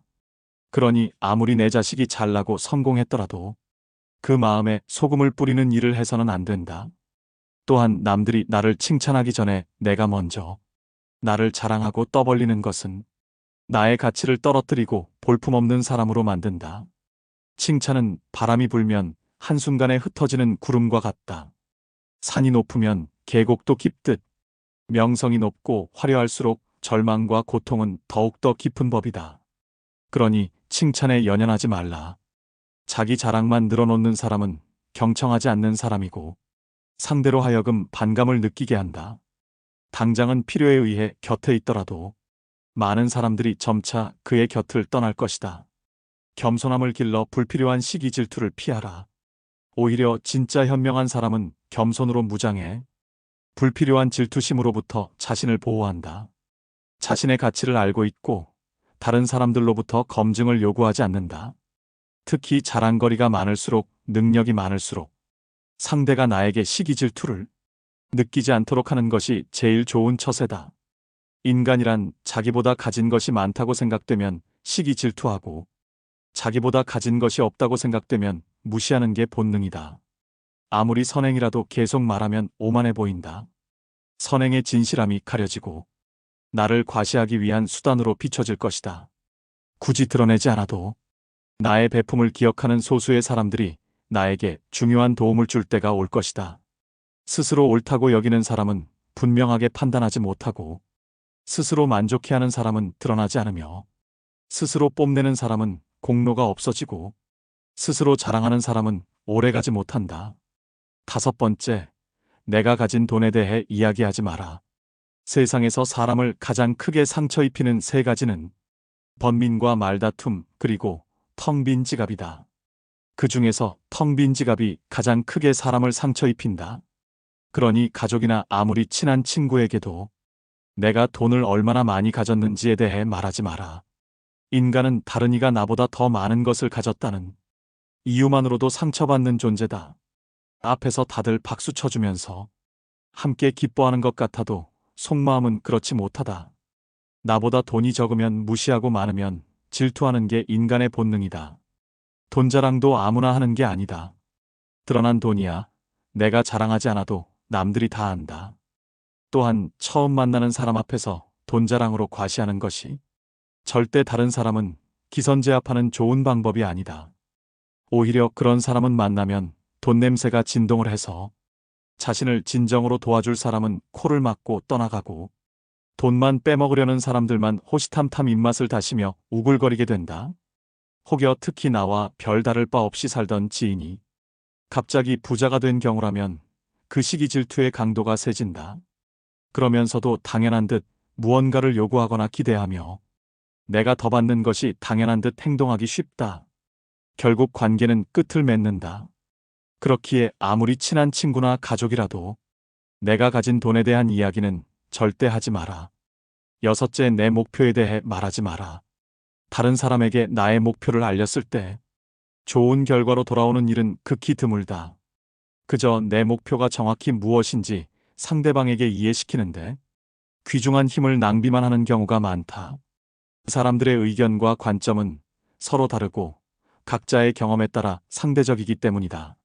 사람들은 돈만큼 남들이 가진 재능에 질투를 느낀다.